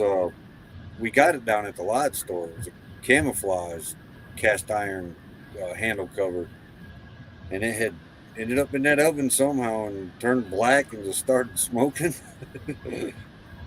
Turned black and started smoking. Hello, River. Hey, I wanted to show him You know, you said you saw where my air conditioner went. You probably saw the hole because I didn't put it in till today.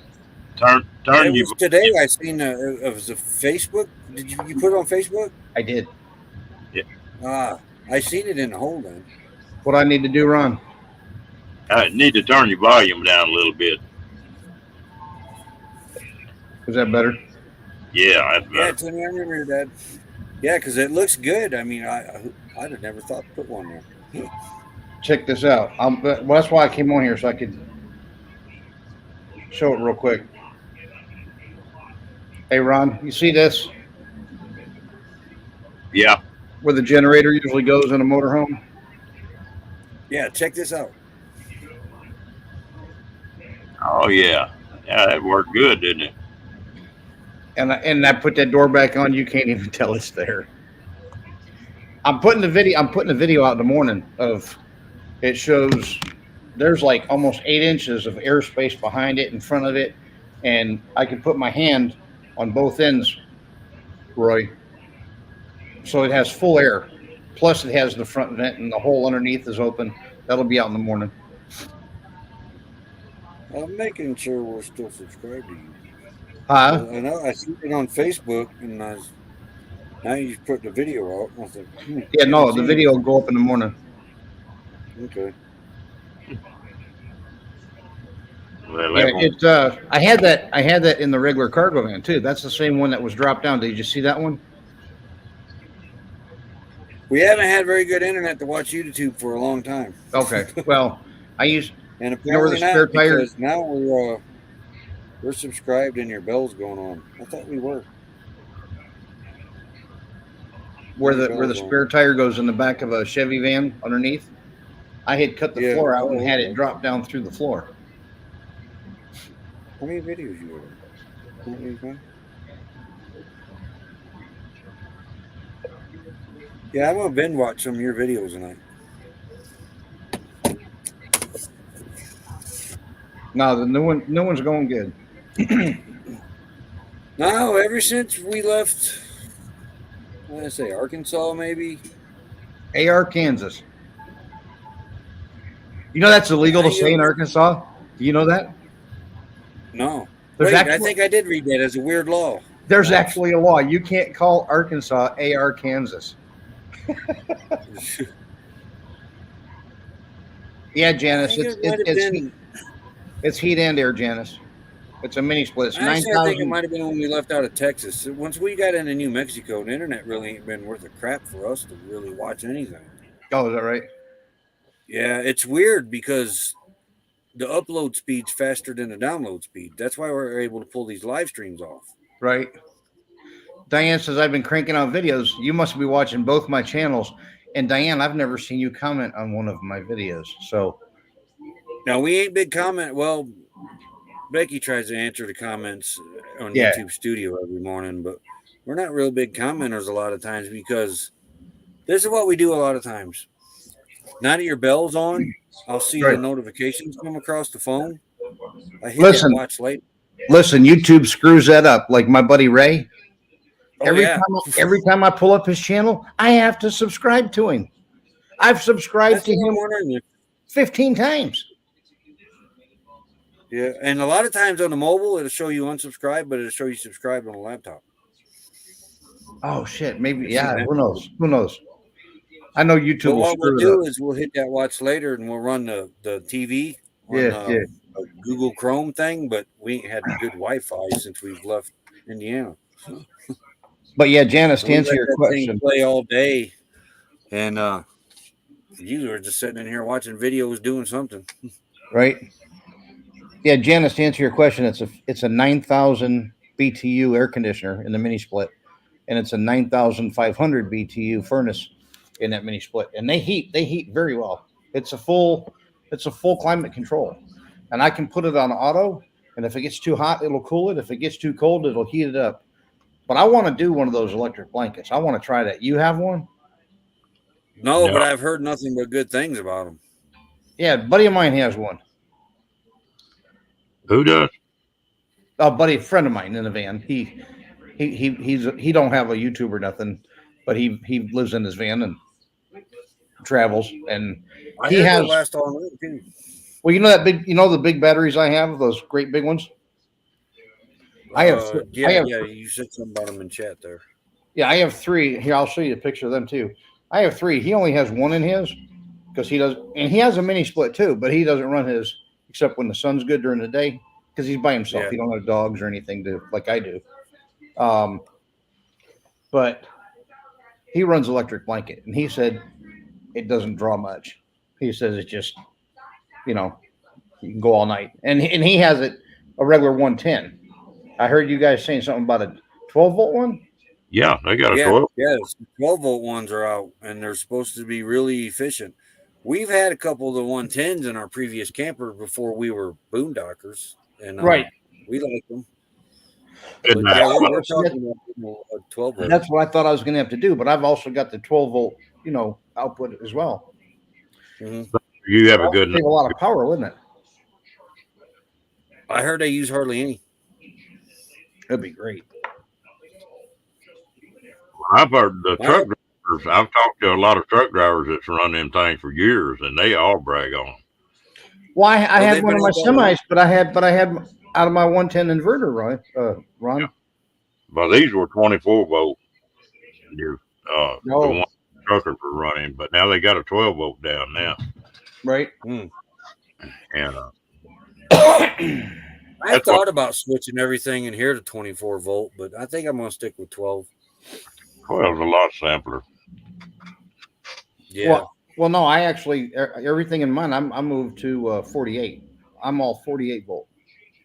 Yeah, I thought about that too. That has the least amount of energy loss. It's the highest efficiency.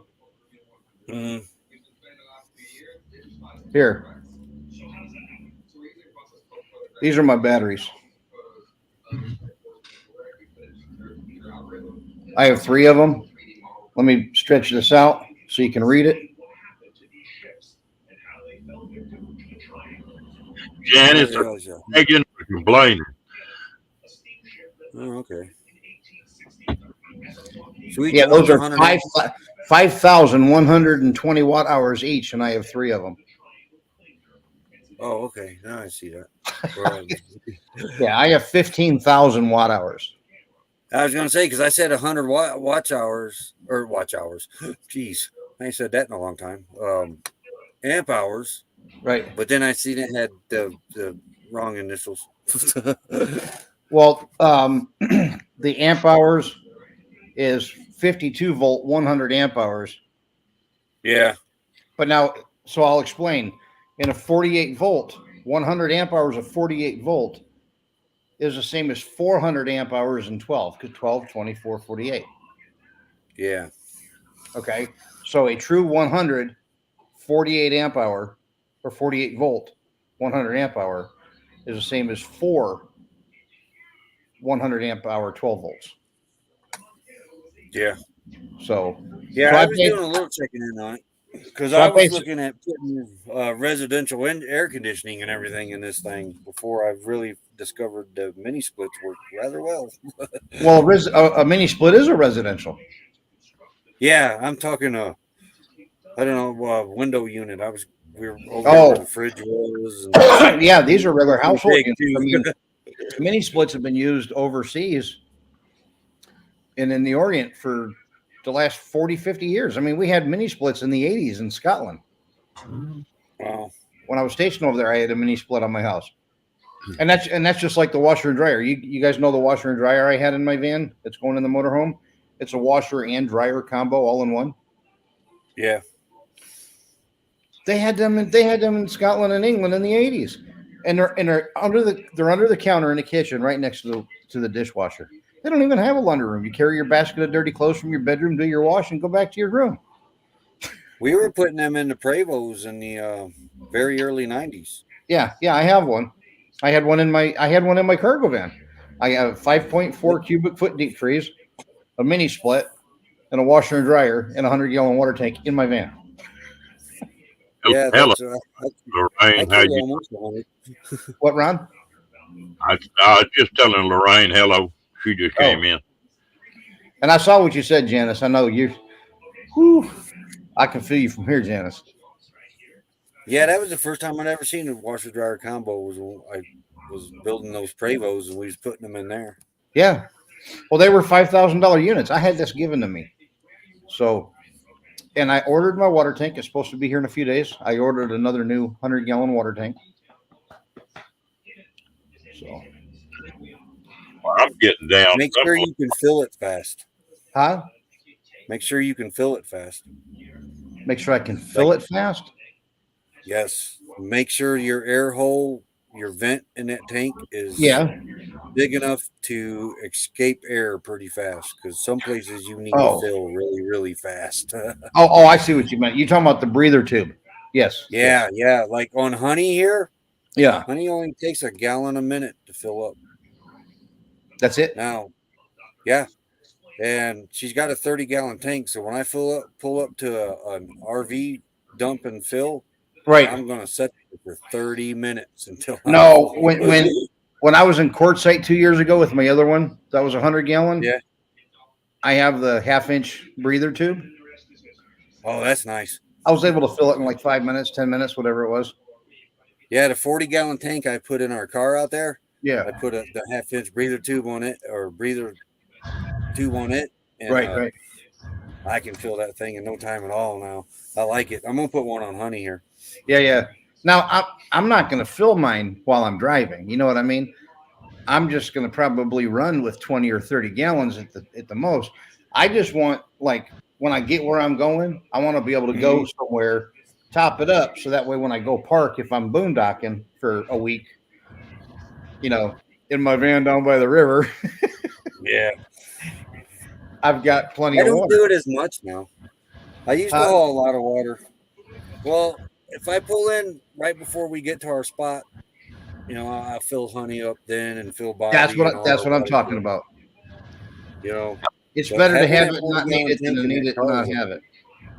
Yeah, that 40-gallon tank in that car has been a plus this year.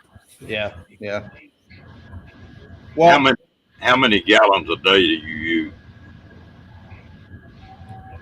Well, it all depends on this dog over here. Jasper's our biggest water consumer. well, they say about you're 2.5 supposed to. gallons a day. They say you're supposed to account for a gallon a day per person with cooking and normal use. And with my 3 dogs, I mean, with my Mastiff Tesla, oh yeah, she's every bit of a gallon a day by herself. So with me, Tesla, and the 2 little ones, I'm 2.5 gallons a day. That's why, you know. Yeah, that with me and these 3 dogs, it's 2.5 gallons a day. Probably another gallon when Becky's here. Right. And if it's hot, we might go through 3-4 gallons in a day. Well, I think we've actually drained 5 gallons in a day. Now I can shower with a gallon without too much problem because I'll spray to get wet and stop, and then take a wash rag and soap everything up and then rinse off real quick. You know what I mean? So when we boondock, we use a garden sprayer for everything. When we boondock, well, believe it or not, I didn't use it. I use I that didn't shower use it when bag. Becky left, and I noticed my water consumption went up quite a bit. So I went back to using that garden sprayer today. But we'll use it when we're boondocking. We'll use it for showering, washing dishes. I take it up on the roof and wash my solar panels with it. Right. The the shower in a bag, the camping bag. Mm-hmm. I love that.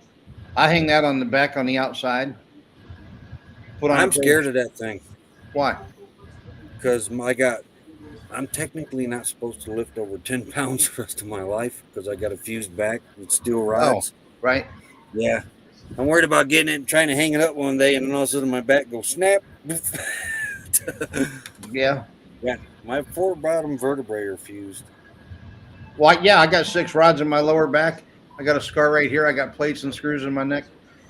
Oh, yeah. They want to do that to me too. I've been avoiding that for a while. My dad and sister had that done. I've had 3 hernia surgeries in my stomach, and it's ripped open again inside. I cough and I can feel the tearing of the shower? Huh? How many gallons is your shower? Oh, the bag? Yeah. I don't know what it'll hold. I just usually dump a gallon in there. Most of that them. ain't too bad. That's only 8 pounds. Yeah. Those solar showers, most of them are 5 gallon. Yeah, it's a Yeah. big bag. I don't know. I'm sure it'll hold three to five somewhere in here. Yeah, I don't Yeah. remember what it said. it's 5 Well, we gallon. take ours. We'll set it outside in the sun because I painted the both of our garden sprayers. I painted black. Right. We set them out in the sun, and the water warms up nicely. Then we take it in the bathtub and take a shower with it. Yeah. Well, I didn't have a shower in the van, so I had to use the bag. Yeah. This motorhome, had the shower in it, so I'm gonna put one back in. But I I'm not. I'll have a hot water on demand, but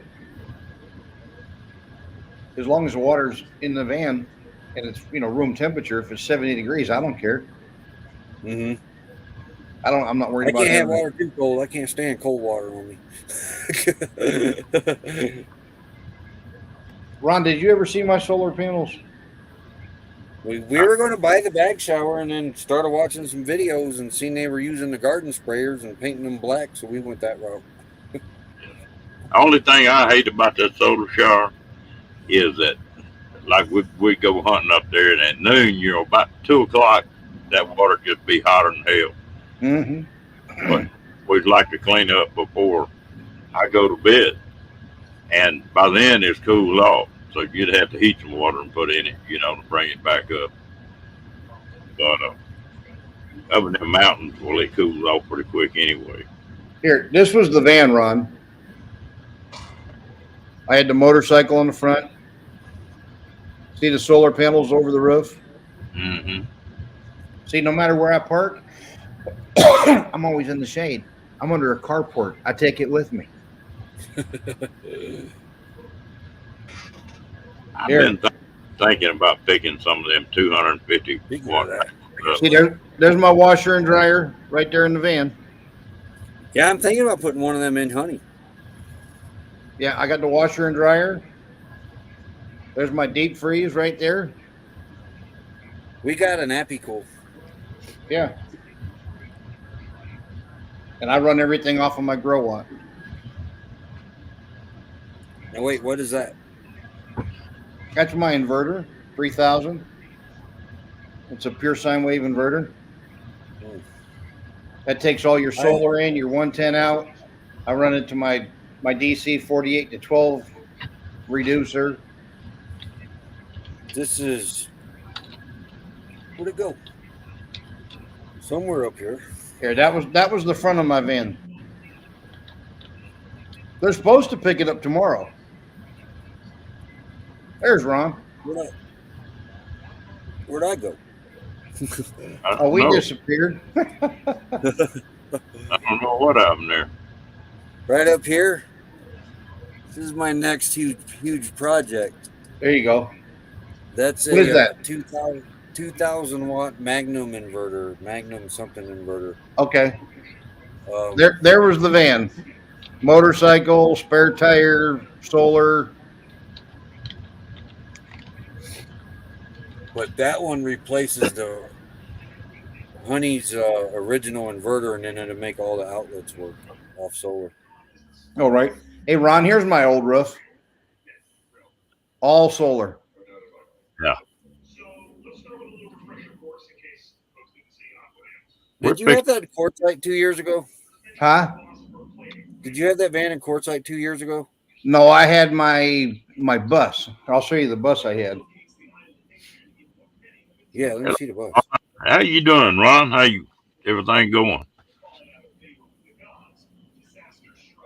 It's a character. Oh, hey, here you go, Ron. You'll see it in front of my axle. There's where I had my mini split in the cargo van. There you go. I had it in front of the axle. Here.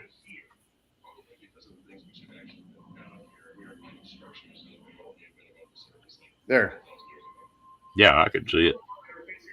I've never thought of that. I dropped mine through the floor. I did the same thing in my bus. I've been doing this. This is my third vehicle. The first two, I dropped them underneath. There's one of my semis right there, Ron.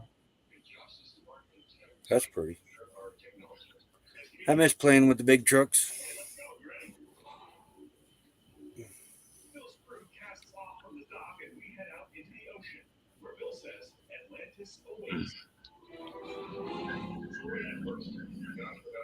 I'm sort of going through and outfitting this cab over that I bought and checking all it out and getting it loaded up. Hey, you know those Payson, what they call Payson diamonds, all those double terminated crystals and stuff. I was doing all that in Arizona. Seen a buddy heater. Here's all my active IDs. Hello, loves. How you doing, darling? Wait, you got multiple personalities? No, I'm single. I am now for the next 3 months, I think, or 2 months. There's the side of the Kodiak, the mirror on the bus conversion I did. Well, it felt like it today. Like I said, I got burnt about 7 times from one skillet, and that was only washing it. There, that was my.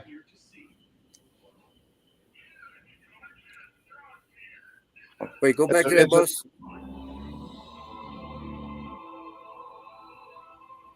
That's what you was in courtside 2 years ago in? Yeah. Why, you saw me? I'm pretty sure I seen you there. We were there. Let's see, first year. Hey, Ron. This would be our 4th season there. Yeah. We're going to roll through. You had to see me. I was always coming to town, going up Main Street right there to get the water on the right, and then I'd go back out to the West End by exit 11 and come back around. Yeah. Get off at the Loves and go out, or go down one and come back.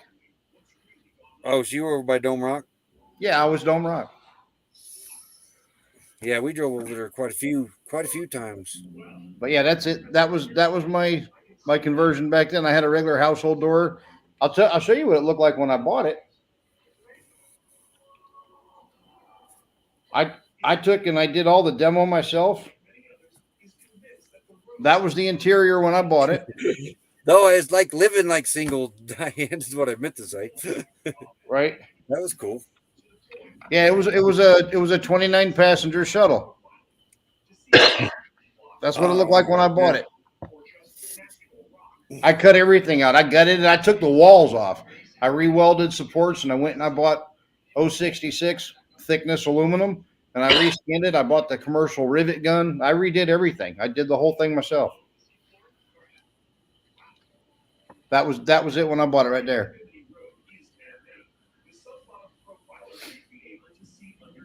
Yeah, I think I remember seeing it over there. Hey, Ron, here, check these couple of photos out. I know a lot of people might get a kick out of this. This is how most people knew me for the last 15 years on the road, because I carried full-size, full-dresser Harleys on the back of my trucks. See the window unit in the back of the sleeper? Yeah. I mean, I was the one going down the road with a full semi, or with a full-size Harley. There we're flying the helicopters in the Grand Canyon. Here I am swimming, kissing a gator, grabbing me a 3-foot gator and give it a kiss right in the water.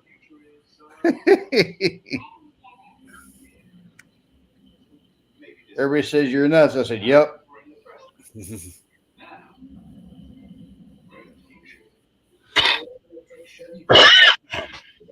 There we are down in Tombstone.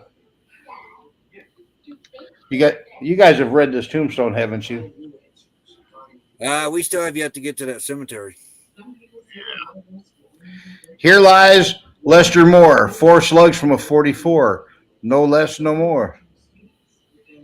That's an actual Did you real. see how much they wanted for that gun that I put in our video? Or our live stream? I think you were in a live stream that day. I shared the pictures. There was a Winchester gun there. They just put it out. I forget what store or shop it was there at Tombstone, but they wanted $145,000 for it. What? Like, it's in our latest Tombstone video. Here you go, Ron. Man.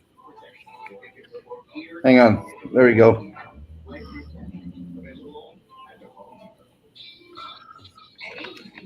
Your volume getting loud again.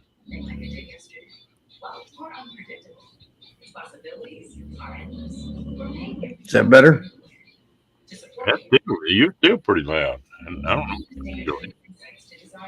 Mm, I'm sorry. what are you watching? Are It's you a watching? commercial. Josh Gates.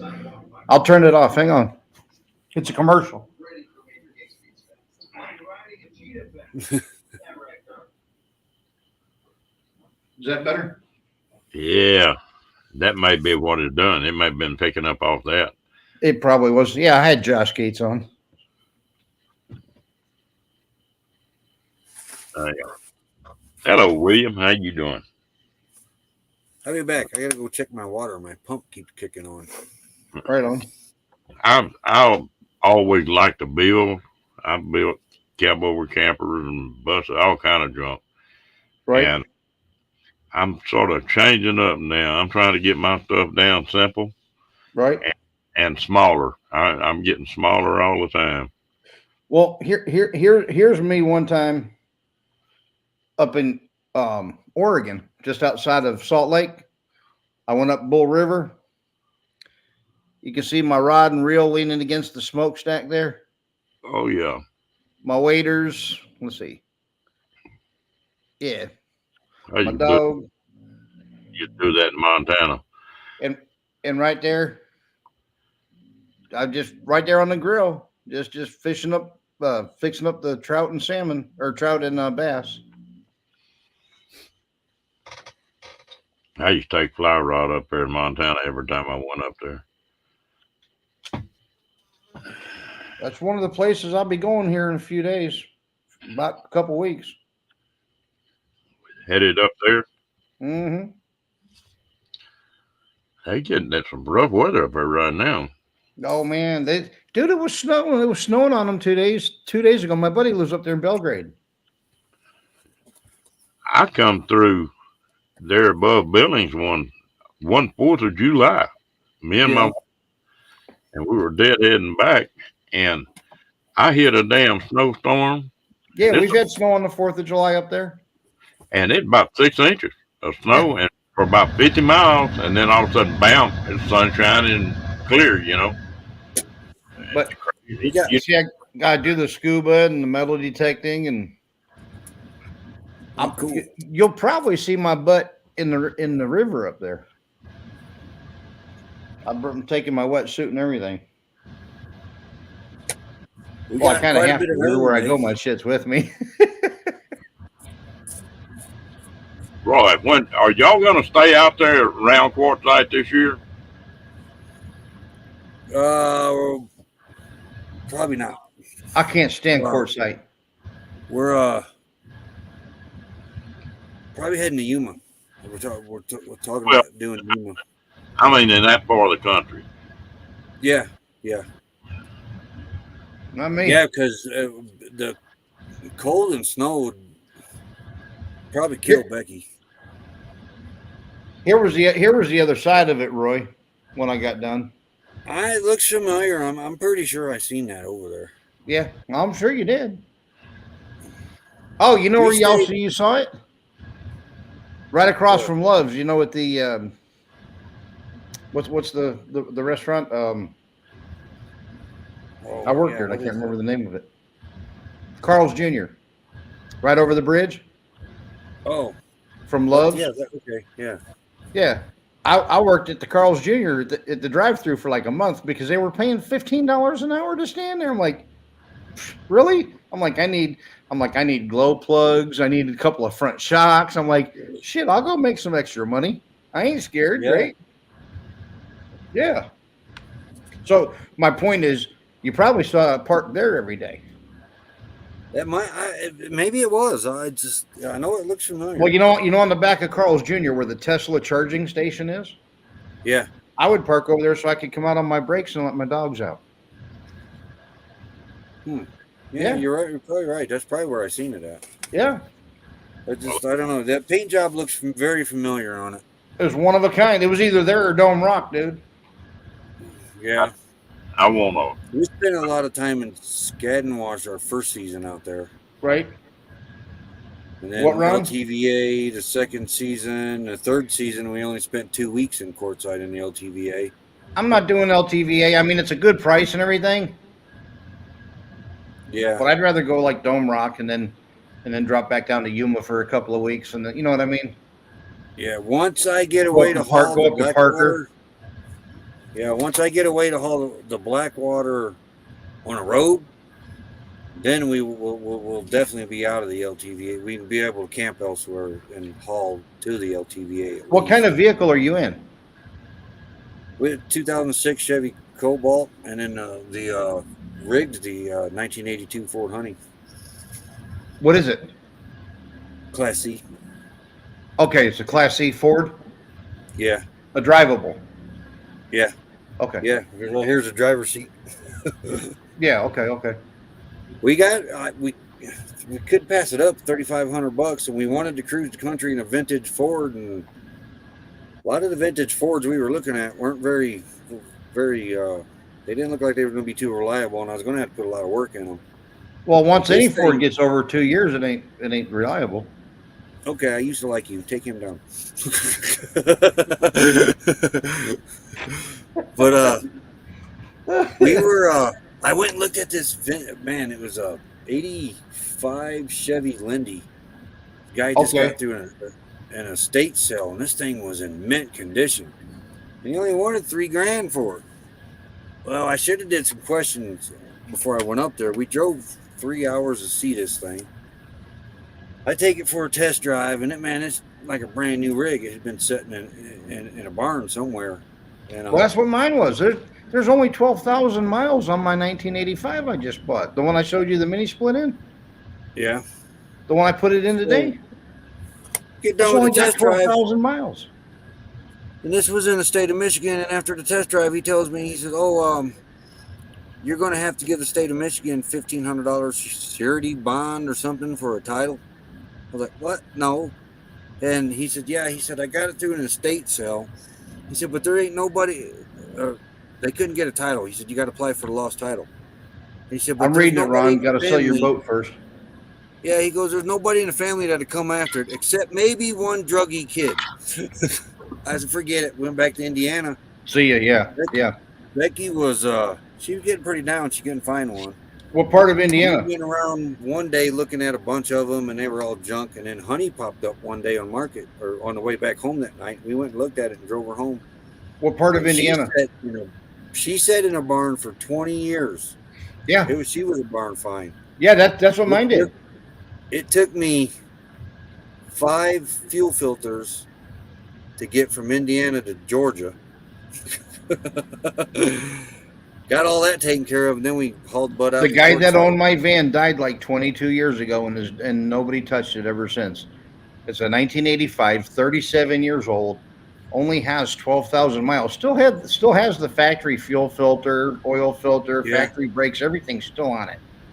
I got the factory build sheet for her and everything. Now she's got 129,000 on it.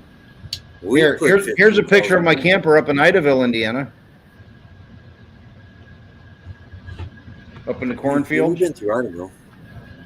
Yeah, it's on 24. Yeah, we're up north, up by South Bend, where our home base was. Yeah, see, look, read the top right there, Idaville. Yeah. That was in 2020. That was my buddy Jay. We call his farm the Funny Farm. Yeah, I stopped at the Funny Farm before I went out to Arizona, and I went through what is it in oh gosh, in Arkansas there. What's the name of the hot springs? Oh, I think we were in that area. Yeah. What's it called? Something hot springs. I mean, there was something. I got pictures of it, but that's by Hazen, ain't it? Well, it ain't too far from 40. No, it's not too far from Russellville. Yeah, when I was Hazen, there, I found this. okay. I found this, Ron. I know you're into the customization, and I took and I made a live edge counter. What are you doing? Hello. I made a live edge counter in my motorhome on that one. Yeah, that's pretty. I like Yeah, to I do like the woodwork and stuff. I just never have enough money to do it right. I've done a lot of it. I got off into building them wood kayaks, and Yeah. I built about 15 of them things. I guess we got to selling them. They're pretty fancy. They're strip cedar and white pine and redwood. And Well, when I do the interior of this one out here in the next couple weeks, and then over the next 2 weeks, I'm just throwing paneling on the walls because it's already insulated and all. But as far as like the closets, cabinets, and all, I'm just basically putting up rough framing for now, so I can take off, and then I'll do the fine work as I go. You know what I mean? I But built I a got to get four, rolling. I built a, It's killing me. I built a 14-foot uh, cargo trailer up, and I did the whole thing on the inside of that deal with cedar. Did a strip built all the cabinets and all that. That thing turned out pretty. It brought some pretty good money when I sold it. That was my first build, a 6x12 cargo trailer. Yeah, so we had a 7x12. We Yeah. almost built out. Yeah. Well, I wouldn't call it mine built out. I'd call it take all your shit, throw it in the front, and try to build the back, make it livable, and go. That's how ours was going to be. Yeah. This I mean, this Honey's getting ready to turn into that too because we're fixing to rip that side of the refrigerator's coming out, that cabinet's coming out, all the Right. way down to the wheel well. Yeah, I did. I really enjoyed my motorhome. You know what? Here, this might look familiar too, because I was out there with that bus. Oh wait, yeah. Did you go over to Schoolie Paloozie? Yeah. All right. Yeah, I've seen it in multiple places probably then. Yeah, we drove over there too. You talking about over by the Flying J at the other end, at the border? The one. Wait, they had. No, I'm talking about the one in Ehrenberg. Yeah, the border of California, right there, behind the Oh yeah, Flying yeah, J. that is a Flying J, ain't it? Yeah. Yeah, I thought that was something else. No, right by the scale house, the one before the scale house. That's a Flying J. Yeah. Then they built that new one across from it. When did they do that? It was open this year when we went by it. Last year, I was gonna say because it wasn't there 2 years ago when I was there. I got a couple questions out here I need to answer. They Ron, I don't know why you can't see William. I can see him well in here, but if you can't see him, you need to check and make sure he's not blocked on some of your stuff because he's not blocked here. They I Two don't know. rocks that need to be figured out. Wow. Hey, Peace Dragon. Yeah, Peace Dragon's who I'm talking about, is William. Oh, okay. Ron said he couldn't. Well, obviously I can see him because I just read it. yeah, I can see both of them. Yeah, I see Ron's too. That's more than likely it's going to turn out to be a YouTube glitch because was it Lance and Victoria couldn't see each other for a long time? Neither one of them had each other blocked. I think it was them two.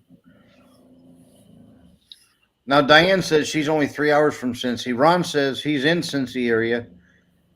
Last year, not even 7-8 months ago, after my dad died, he was in Cleveland area with the airlines. I spent 3 weeks in Cincinnati. Small world. I mean, you know how many people we've probably passed by, you know what I'm saying? Oh yeah. Probably been in the same gas station with people we're bumping into on YouTube and never knew it. Yeah, like Becky's up from South Bend right now. She's 5 hours from Cincy. Yeah, that's Peace Dragon outdoor.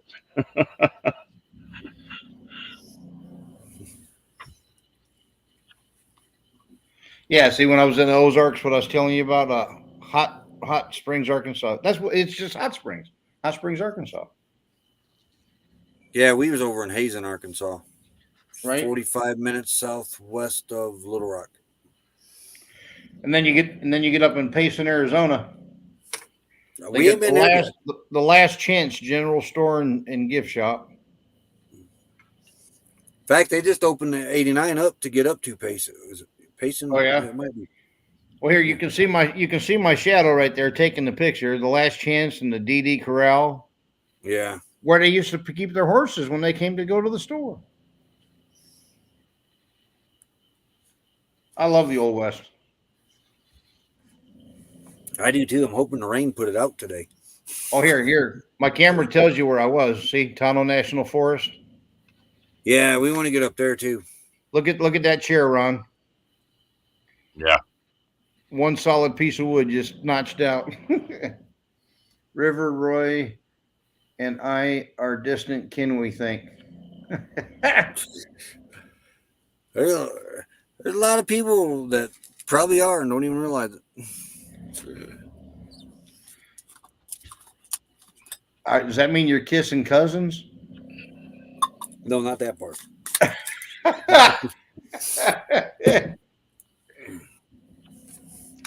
Yeah, Ron, I was born 100 years too late too, man. I guarantee you I was. I've only been living the bachelor life a week now. Okay, well here it is up in Payson. When I zoomed in on it when I was digging those rocks.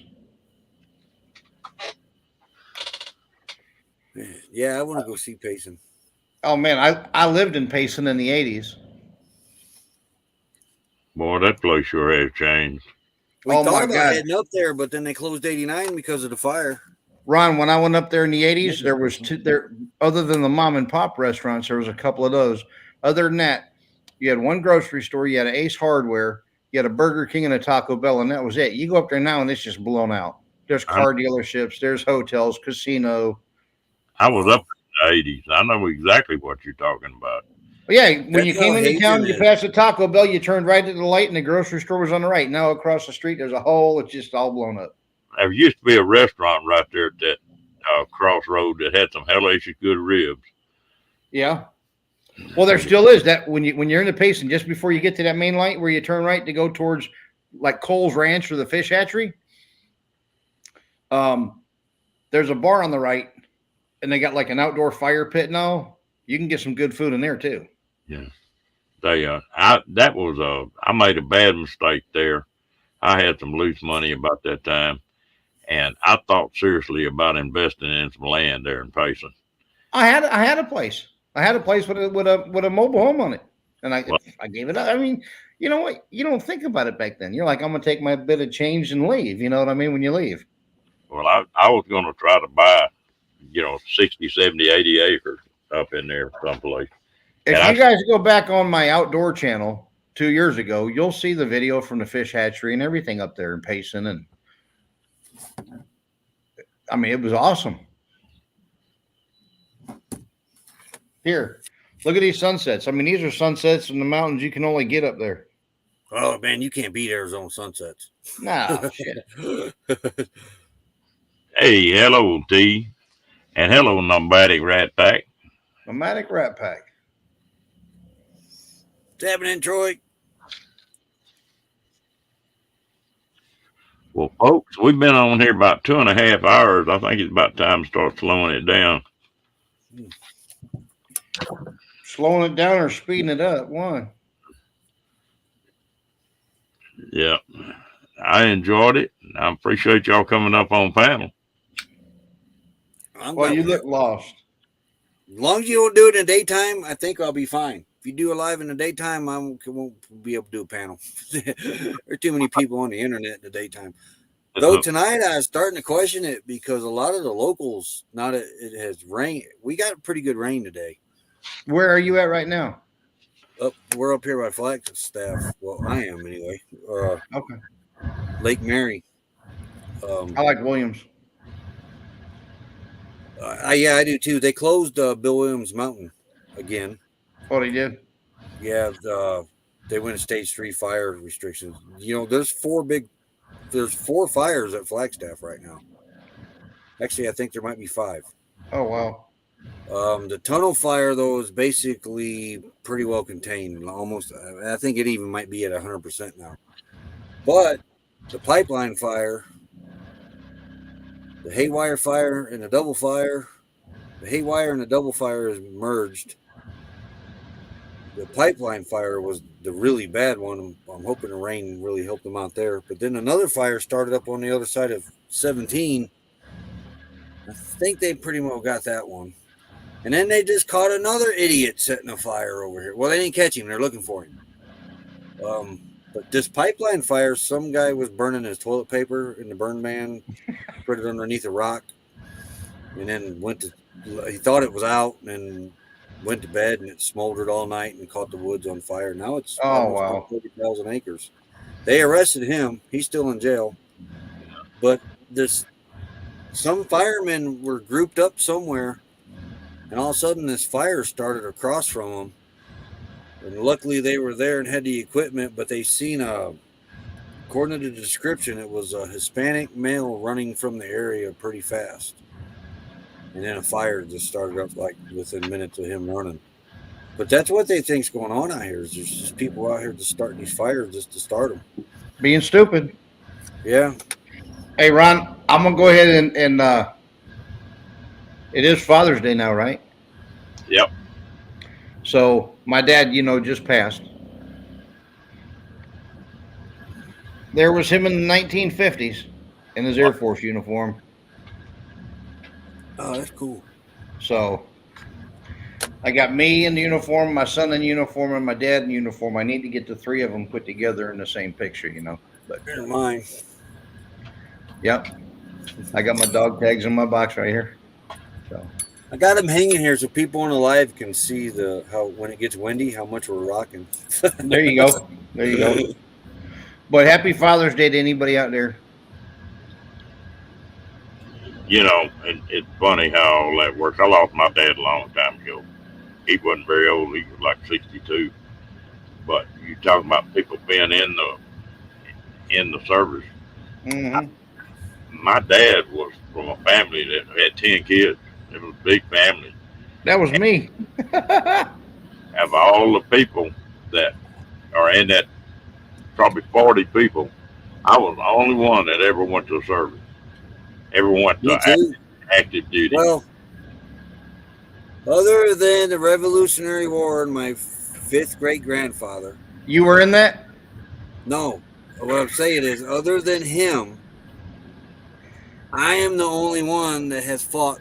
Because I didn't go to combat or nothing. But I'm the only one besides him that served for the United States Army. Right. The rest of them were Confederate or just Confederate. My dad never served and my grandpa never served. My dad was legally blind. He got measles when he was a kid and lost his sight in one eye, so they couldn't even draft him. But my dad never served. My grandpa never served. My great grandpa never served. But my great grandpa, he was in the Confederate Army. Wow. The way my deal was, I got all kind of cousins and uncles and stuff, and some of them went to the National Guard, but nobody ever served in active duty out of about 40 people. There's my boy. Oh yeah. He was Army. None of my kids went in. He wasn't so bright, so he had to go in the Army. I was artillery, man. I loved it. I know. And anybody out there knows if they were military, that's just a military joke we've always played. Well, I was in the Army, but I was in the medics all things. Yeah. I had to deal with them a couple times. Do what? I said I had to deal with the medics a couple times. Once for dehydration, and the other one was for a sprained ankle. Well, I spent 2 tours in Vietnam as a medic, so that wasn't fun. Oh, I bet. You were talking about your gun, Roy. That's when I used to carry in my semi when I was hauling government freight. I got my black powder stuff with me that we reenact with, my musket and my pistol and my gun. See, you were in the Revolutionary War. Nah, Civil War. Or Civil. Yeah, Civil War. I was trying to think if we did a War of 18, any in between there, but no, we didn't. Purple crayons. Okay, I'm gonna back out of this thing. We're gonna keep talking here for all night. Probably. Yeah. Maybe one of them 4 or 5 hour broadcasts. Listen, I enjoyed everybody that came in. I appreciate y'all coming up on family. Good night. We'll see you tomorrow then.